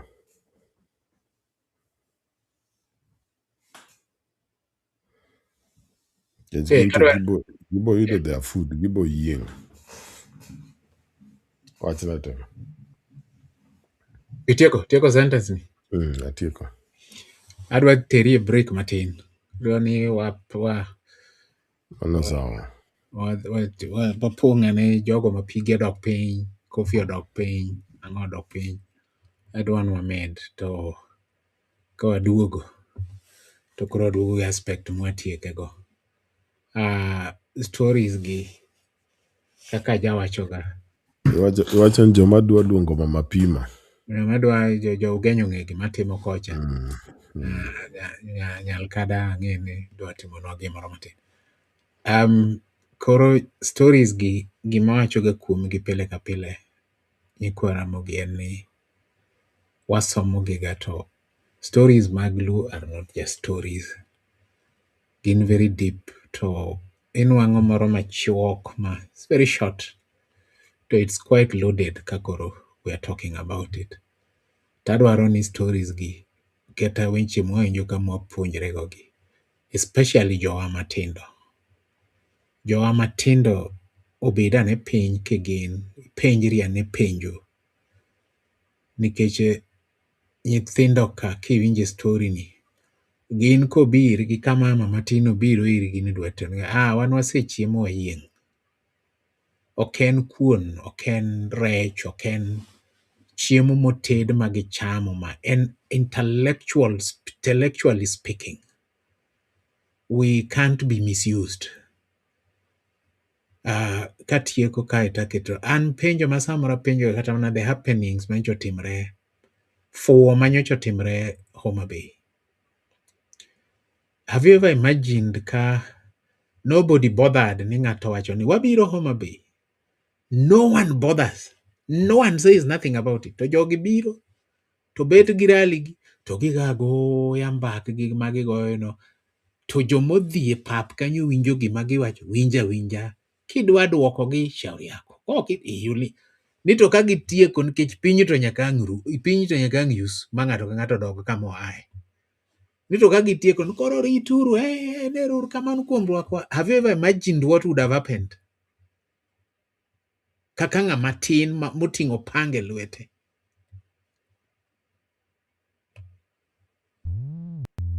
Umari nas de paru di kate. Chieno dia mone mbele. Chiene meneno mbele mingondo boka we walo wan gi kes. Aworo pesa gini ja chien.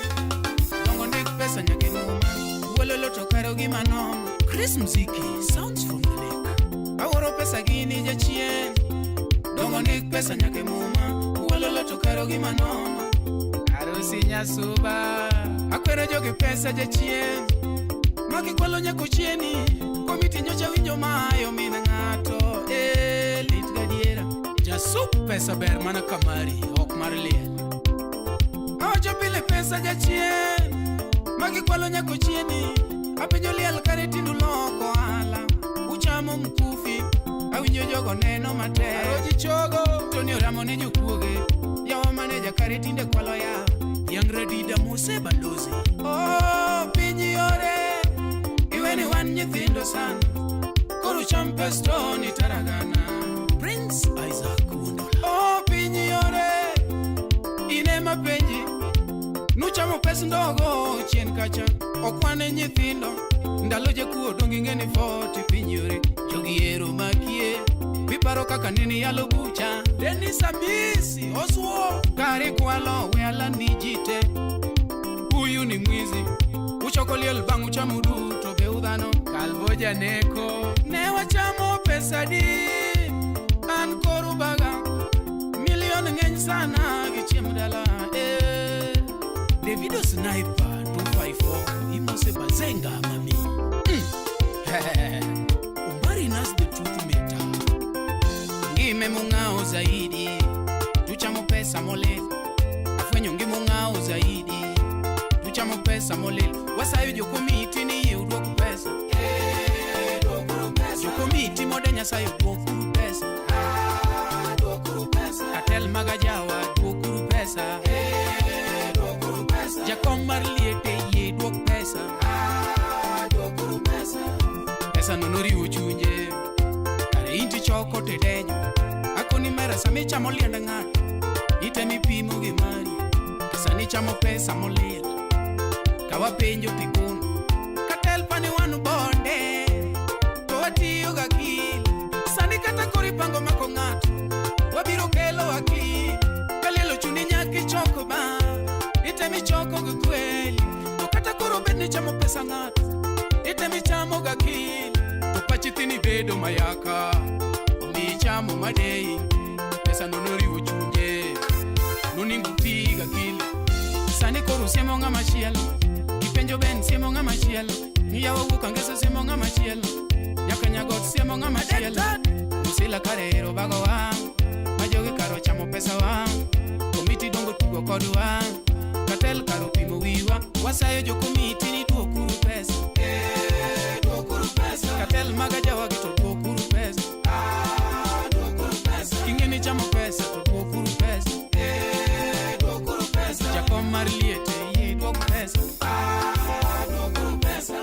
Tuan koro gima wango iya Jojo gima wango iya Jojo dala gima wango iya ka Dala jo dong no no Dala jo dong no no Min tonyo dong no no Min tonyo dong no no Min tonyo dong no no Yawa jogo dong no no Jogo dong no no Jogi wuru dongo chamo nyako deyote Jogi wuru dongo chamo nyako deyote Jogi wuru dongo chamo nyako deyote Jogi wuru dongo chamo nyako deyote Sani koru siemo nga machielo Ipenjo ben siemo nga machielo Yawa wukangeso siemo nga machielo Nyaka nyagot siemo nga machielo Musila karero bago wang Majogi karo chamo pesa wang Komiti dongo tugo kodu wang Katel dongo pimo wiwa Ngime mungao zaidi Tuchamo pesa molezi Afwenyo ngime mungao zaidi Tuchamo pesa molezi Pesa kiero molezi Inyalo nego nyaka ng'ato Pesa kiero molezi Inyalo mayo nyaka wuno liel Pesa kiero molezi Okes nyagwang Gino gato nyalo tiko ngimani Pesa kiero molezi To kata liel iloko chiro Pesa kiero molezi Kata jawi loko dhao Pesa kiero molezi Joge nyalo limo pile Wasayo jo komiti ni tuo kuru pesa Katel magajawa gito tuo kuru pesa Kingeni chamo pesa to tuo kuru pesa Jakom marliete ye duok pesa Le yawa biune Jodala biune Joajawa gi biune Jogo kwalo pesa biune Jokuo kwalo pesa biune Makuo idho ndege biune Jopiny duogo ywak biune Maindo chako kwero biune Jokuo mokero to biune Tokato maru kwero biune Kana wacho ni jogi jomaricho ni au marieru buyo mang'eny Koro wang' ni uneno wang'ara Katel dwokuru pesa.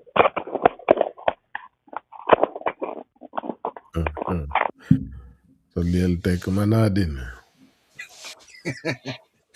Chalra chala ki pesa so long as oken kata mar liel kende. Kata mana manyocha gipogo ji katong're go kama ka gimna pesa mag richo mag timo richo. Katelo dwok pesa. Giwe mi nyithindwa tong're for nothing. GK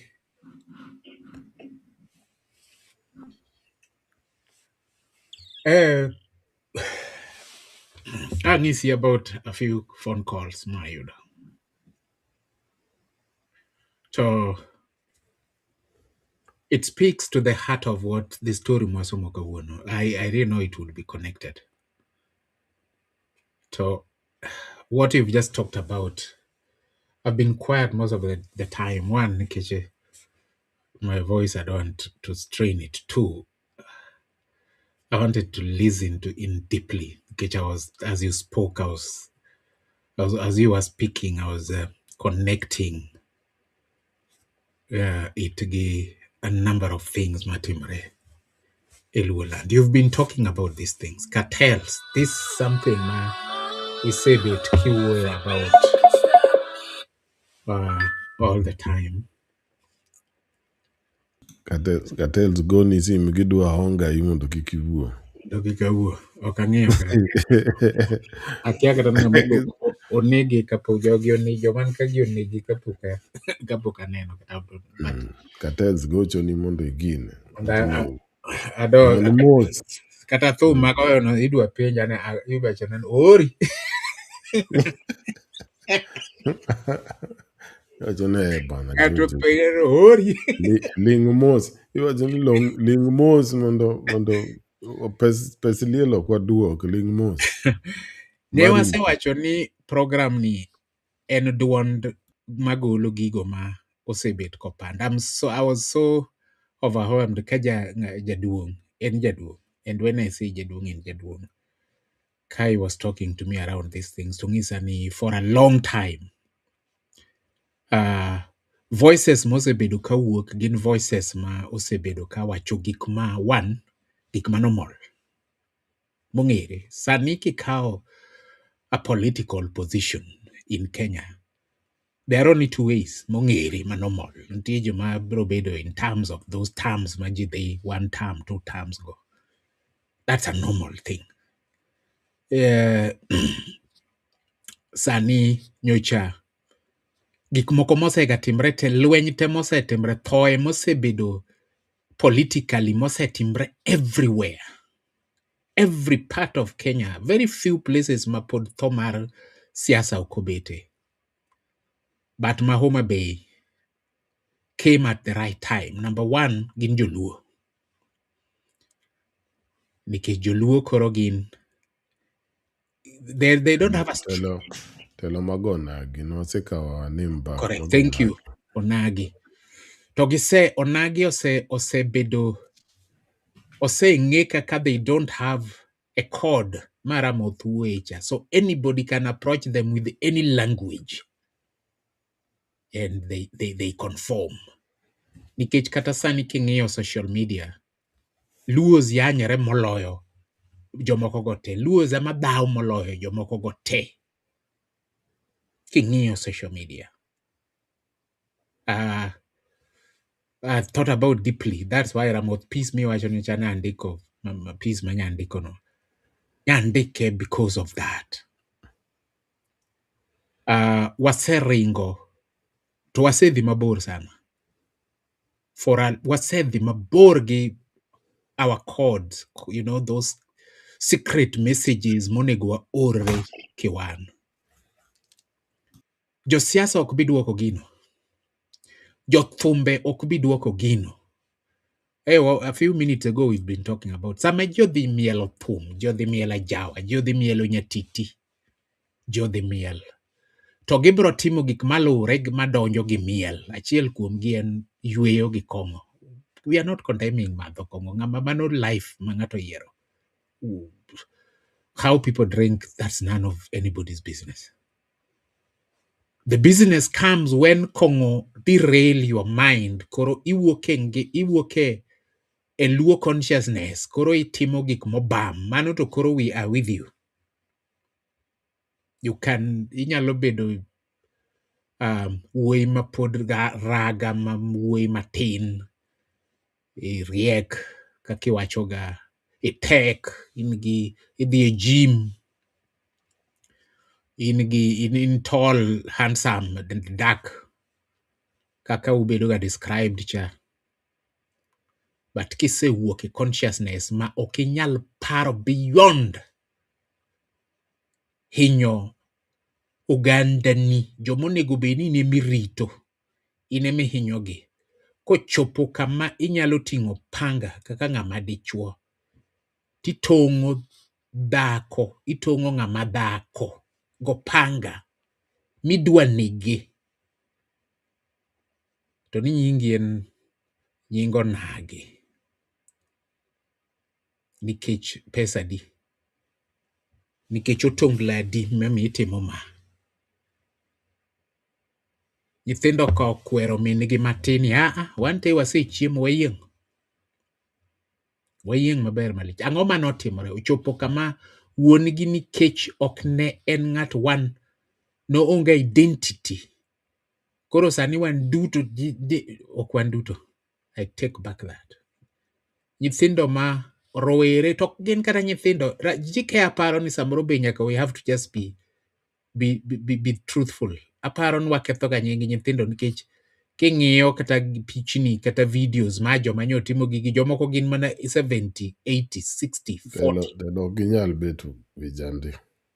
Ok Yeah. gin nyithindo. Koro aparo ni waketho nying nyithindo bende. Niwacho ni nyithindo. Nyithindo were not there.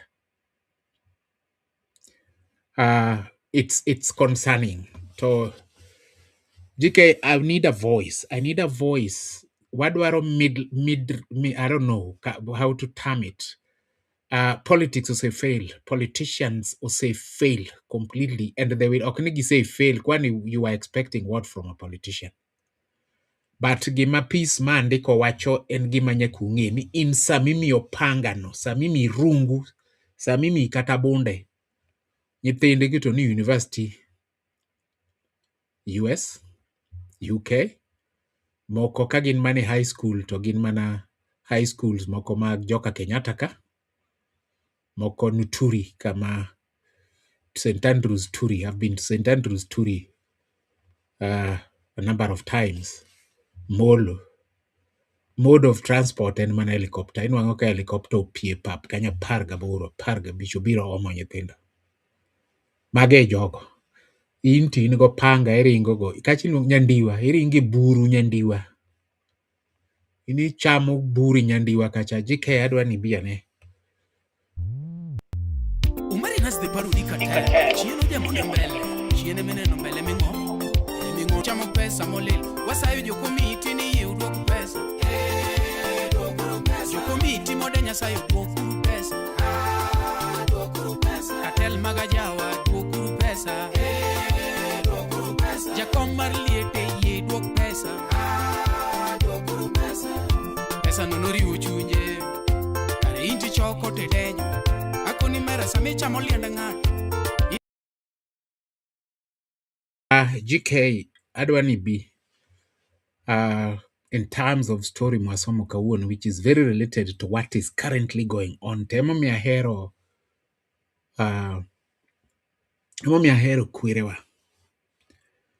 kwerewa ne wacho gigi higni machon, centuries, many centuries ago. To ni chieng' ma wasomo gigi, mwasomo story kaka madonjo makawuono, ma nyithindo bedo served gi miyo mong'eyo purpose mare, even in death. Pod ongima. Ubiro tedo ne nyithindo. To miyo machielo to onge purpose, kendo chwore be onge purpose, olal gi. In fact, Ramoth okwer ni mama okoni, that we shouldn't even talk about purpose ki ng'ama mama. Purpose mar dichuo cha manoyude go che monego bed ni rito jogi. Koro is about this man. It's not about this woman. It's about this man. To magi e joma wan go sani, Ramoth. Onyango ng'eny kabisa. Onyange manyocha opong'o Homa Bay ka. Onyange masani opong'o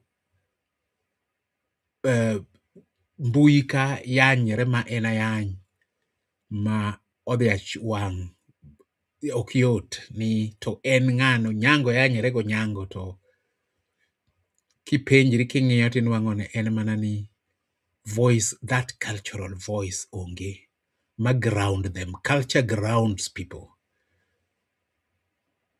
Nyithindo ma wasome story gi They were culturally grounded. Emomio gi listen even to, and these are learned from Ramoth. They listen to the voice mabiro mar mama gi matedo ni gicha. Otherwise, de gi buok kata mana story ndi iluongo ni jachien madhako. De gi kwero mi wan ok tenwa gi jachien mosetho man. No, they listened to that voice. GK. Yache nade. Acha winji. Adwani connect in finishing. Adwani connect na kalore time. Connect na story ni awacho onyango are a lot. Sani. Purposeless men. Ini manyocha gi pongo. Homa Baker. Men. Purposeless female. I mean male. Sorry, male. I don't want to waste the word men. And we say it in this program as it is.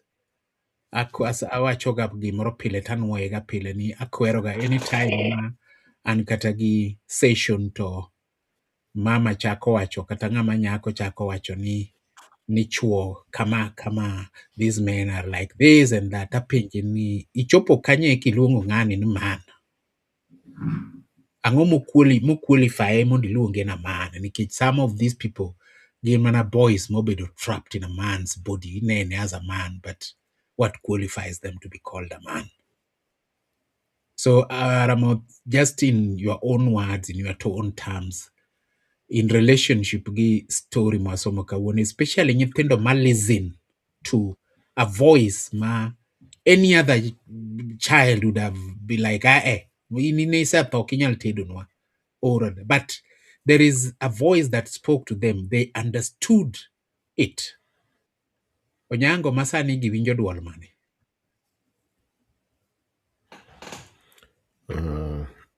Nosewacho ka nitie jomoko ok onego wa mention. Nasewacho kama okagagi nanyisogi we will starve you. Telo natemo wacho kamano last time to nineno gi huruma. Ineno timbegi. Ananeno gi huruma. Nitemo wacho tu wanen gi huruma. No, we will starve you people. We will starve you people. Nikech timbe uricho sana. Otongo nade dhako for politician.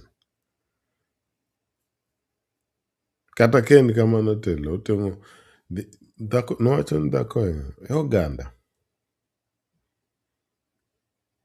Ntie ways of dealing with jogging. We will starve you people. Un very lucky. Ni system ni pod ntie ma feed joma nonsense. No concentrate feed joma nonsense. But mbele ka gik moko boduogo to right.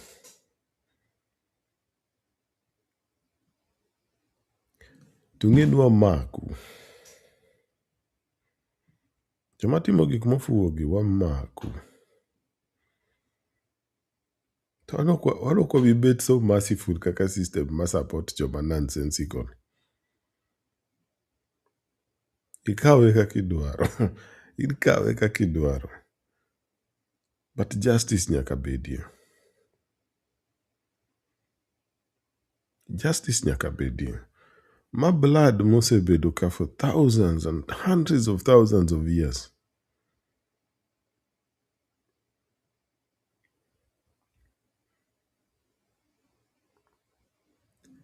Mari ma useless mobiro, I don't know, recently.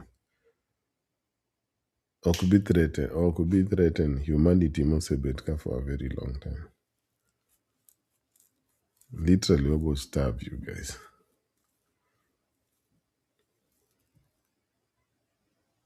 And gima explain naki ang'o mago time waonge go. Sani weche richo for African ma ji ma nonsensical kaka magi onego bed ni wasedil go chon. Wasigu ma oko ng'eny sana makoro ati joma yie pod dwa kelo nonsense. Kendo ber kuyanyre social media kanyo nikech wamaku. Kendo en kare junu yanyre e social media ka nikech wamaku. Wa remember. To memory maluo bor. To kwabi tugo kodu. This is our thing. Magirwa makwere wa omiwa from long. Undi jomo bedo produced kodwa zunge ka okubi miwa stress. Utim politics uno alafu udhi kucha. Time oserumo. Sani en time ma build. Time oserumo.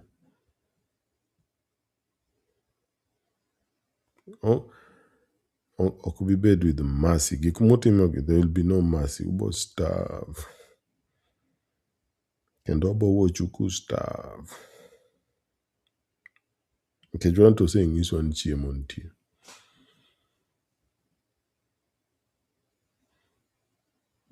Holding to sense nitie gi reward. Omiyo niwacho ni Joluo appeal to justice. Nikech ging'e ni juok. Nitie kaka structure mar juok nitie. To ken justice mar religious Nyasaye bo pay. No bo nene. Ka mention gimoro kani. It is interesting the names of the women. Ajwang. Ajwang is a name given to a lady after the father has died. Konyole after the father has died.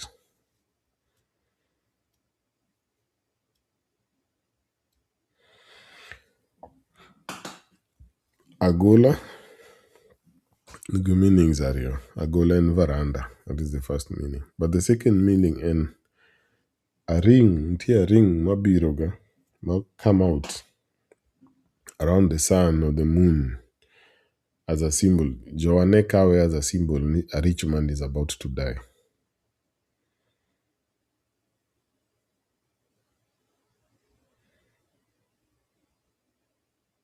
So literally, one generation manual after the father has died. Kawega Kedwaro, the father of nonsense. Yuang. Ajwang is given to a daughter who the father has died. She is born after the father has died.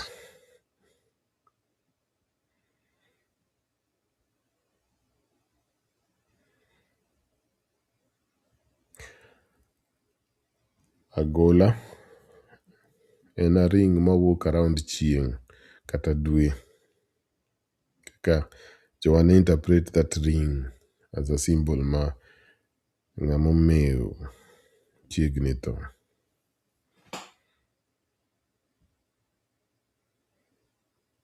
To gin gi this system of theirs man nonsense. Osebet gi resources but ochopo kama odhi land.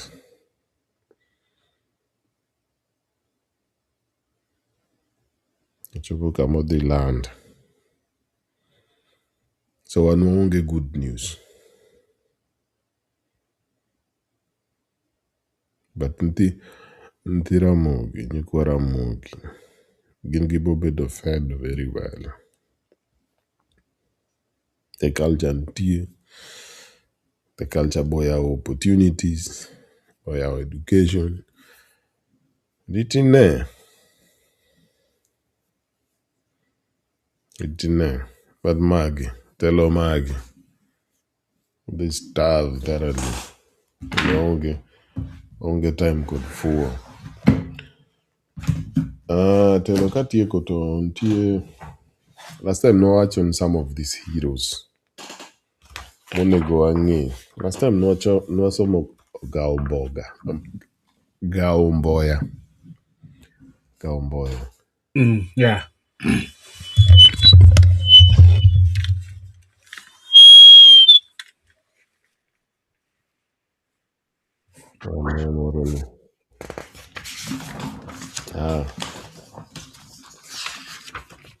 nitie moro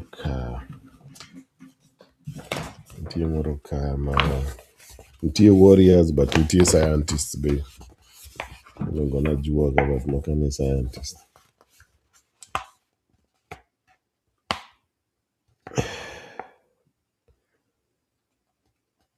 Nikech an gi nyaka picha. Ing'eyo. Ma iluongo ni nyaundi omulo. Nyaundi omulo. Nyaundi omulo iwacho kama. A respected Luo traditional medicine woman whose experience sustained the community before the advent and acceptance of modern medicine in Luo land.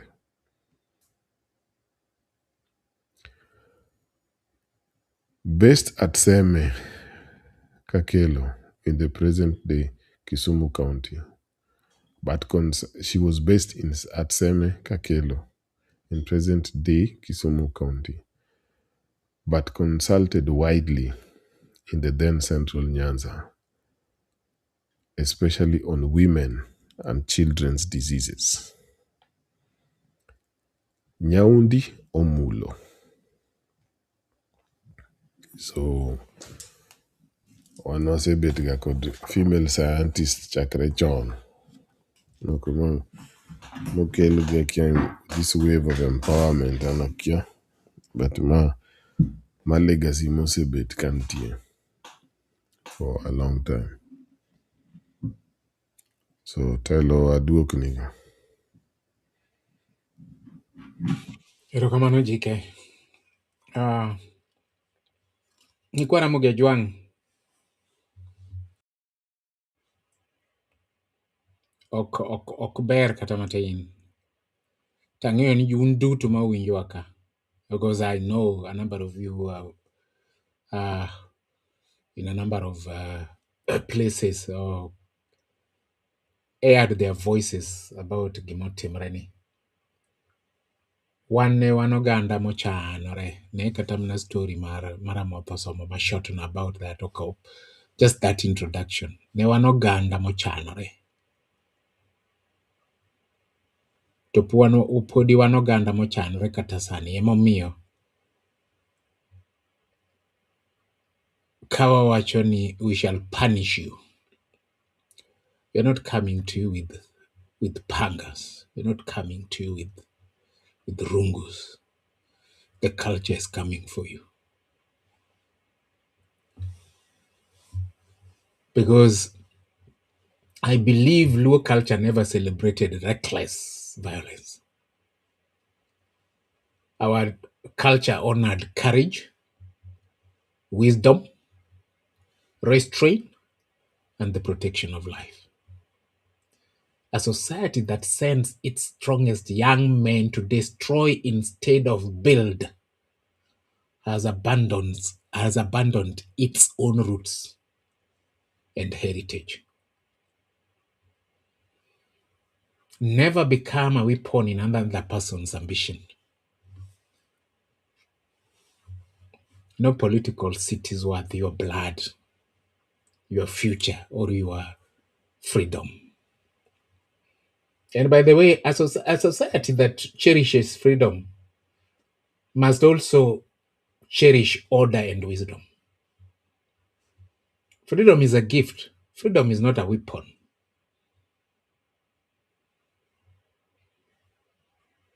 So, because a civilized nation, and we are talking about Luo nation, which is a civilized nation.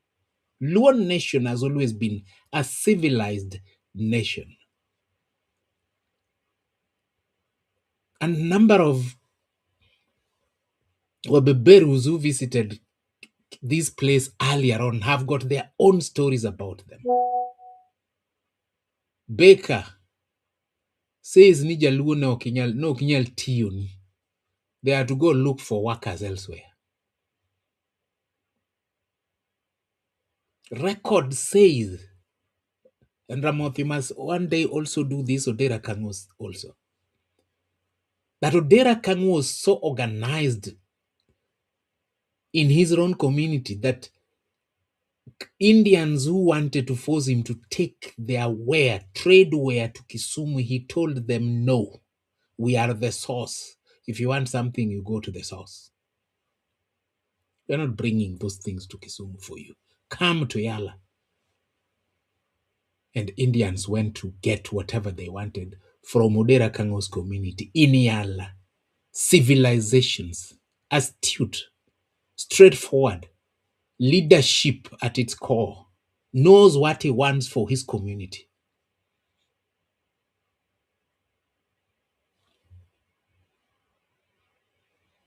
So if you think a civilization is measured by how loudly politicians speaks and how articulate they are to you, you are sick in your head. So until we reject leaders who profit from division, the so-called leaders, why are they even leaders? And refuse to be their foot soldiers, I have got news for you. Homa Bay will not be the last place to bleed. Siaya is going to bleed. Kisumu is going to bleed. And Migori is going to bleed.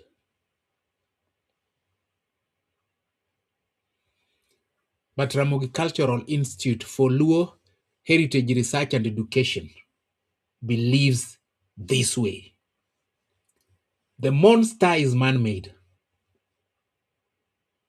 It can also be stopped by human courage, moral consistency, and collective responsibility.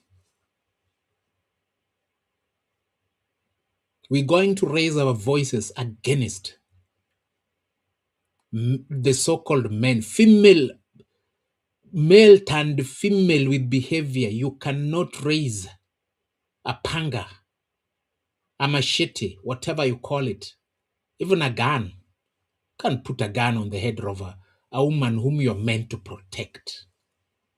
In the name of what? Politics?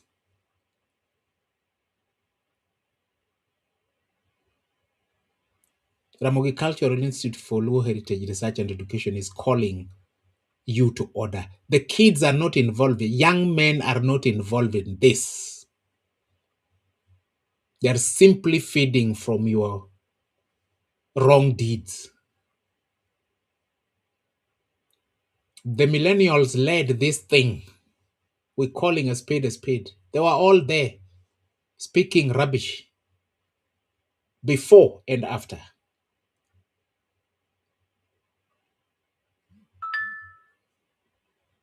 We're going to add our voice to this. We're not going to keep quiet as you destroy the fabric of our society, a civilized society.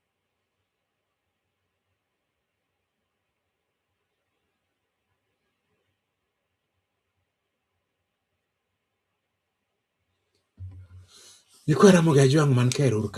was the piece I wrote.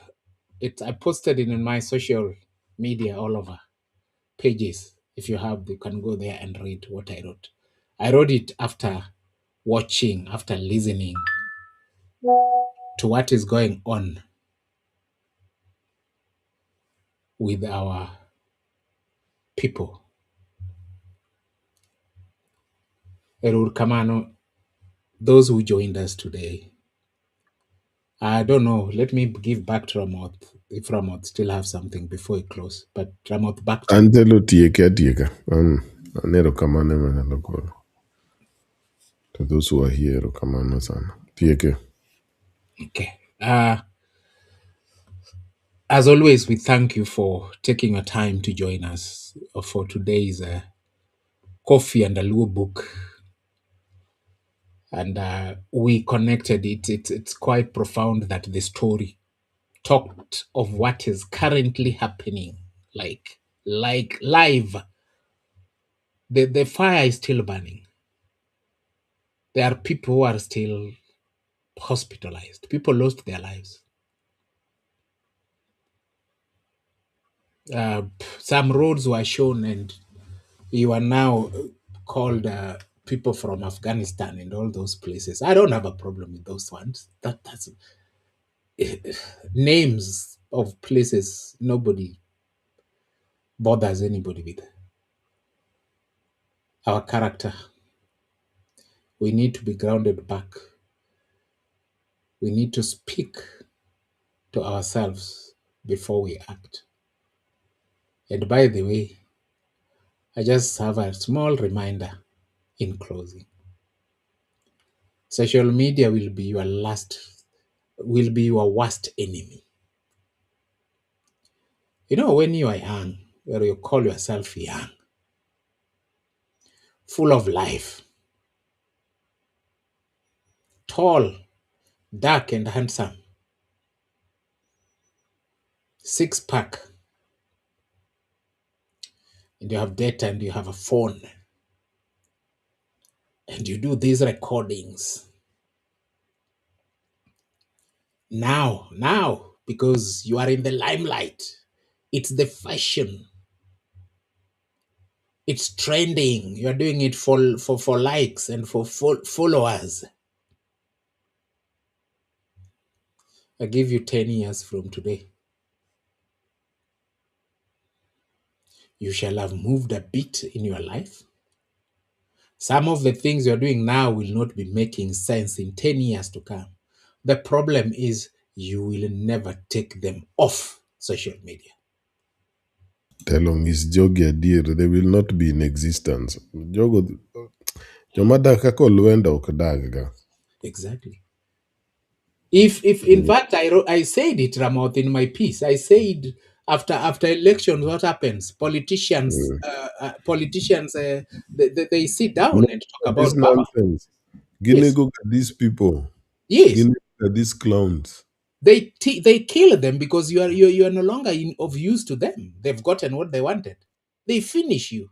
You won't be alive. Any social media, and all that. I give this example because we have got live examples. A girl I know very well growing up, I knew. While in what could be Form 3 in Kenya, made a post in social media. Very profane, using profane words about another student. Fast forward, does her exams, passes with flying colors, gets a scholarship to go to, of all the universities, Yale University. If you want to say Yale or you want to say Yale, it depends on how it. What happens? The planning group sits down, or rather the people who gave this, who are giving this scholarship, and the parents and the school sits down. It's celebration, and then something. One of the committee members comes up with something. Wait a minute. This kid, while in Form 3, said these things. I don't want to tell you the stories of how it went, but it was bad. Nimbaya. Wait, let me say that. Nimbaya. But the scholarship was cancelled. And the kid was ridiculed everywhere. Especially group that he did that to caught the fire and it spread. Whichever university or place she goes to, that thing is haunting her to date. But she lost this. She can't even go anywhere. She lost the opportunity. Why? Social media. Because when she had the time she didn't think before she pressed that button tap. She didn't think. You are doing the same with pangas on the road. Piago gendara. Tipakri. Wait. These little ladies making noise with profane words. Wait until you are 15 years from today. Your grandkids will be looking at it and coming to you. What were you thinking? You are embarrassing us. You'll be disowned and you'll die lonely. We have to say these things the way they are. Go back to your roots. Ask yourself, before you press that button, before you record those things, ask yourself questions. You will forget, social media will not. Kamano. Warom weekend. Warom weekend. When we go deeper into Luo consciousness, we are building the broken and the fallen blocks of Luo consciousness. We're putting back every brick one by one until the wall is completely up. And you will decide which side of the wall you want to be. Thank you. Some happenings make people go overdrive because of what they think shouldn't have happened, but it happened. That Homa Bay incident is bad for a civilized society like Luo. Thank you very much. Thank you to Ramogi Cultural Institute for Luo Heritage Research and Education for always giving us this opportunity to speak to our people. Thank you, GK Ramoth, for always coming with a deep wisdom. I personally enjoy drinking from your pot of wisdom. I know our people, our cultural enthusiasts and champions who are here do the same. We don't take your presence here for granted.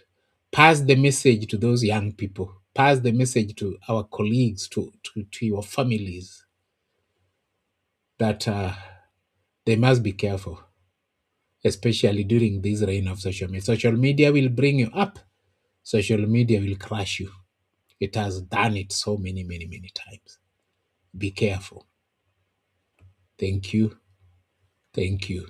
We appreciate your presence here. It has been your host, Uda Onle, as I hosted the man who no longer needs any introduction, our philosopher, GK Ramoth.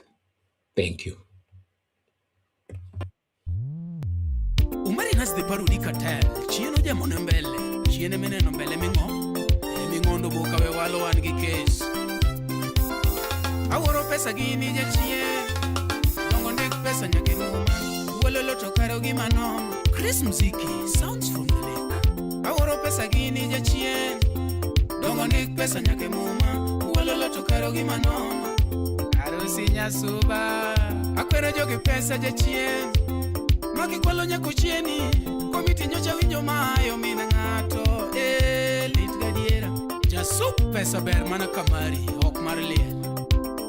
Awacho pile pesa ja chien, maki kwalo nyako chieni, apenjo liel kare tindu loko ala, uchamo mkufi, awinjo jogo neno mate, aroji chogo, toni oramo ne jokuoge, yawa maneja kare tinde kwalo ya, yang redida muse balozi, oh pinyi yore, iweni wan nyithindo sana, koro champesto ni taragana, Prince Isaac Wunda, oh pinyi yore, inema penji, nuchamo pes ndogo chien kacha, okwane nyithindo, ndaloje kuo dongi ngeni 40 pinyore, jogi ero makie, viparo kaka nini yalo bucha, Dennis Amisi, Oswo, kari kwalo weala nijite, huyu ni mwizi, uchokoli elbangu chamudu, tobe udhano, kalvoja neko, newa chamo pesa di, ankoru baga, milioni ngeni sana, gichimdala,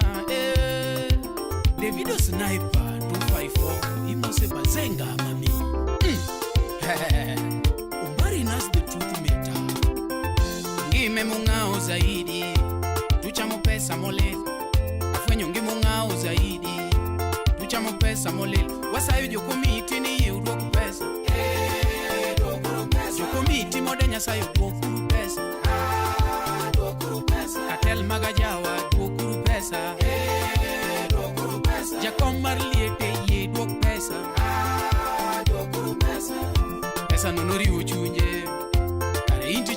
onge dejo. Akoni mera sami chamo liende ng'ato, ite mipimo gi mari. Sani chamo pesa molil, kawa penjo tikun. Katel pani wanu bonde, to watiyo gakil. Sani kata kori pango mako ng'ato, wabiro kelo akil. Kalielo chuni nyaki choko ba, ite mi choko gukweli.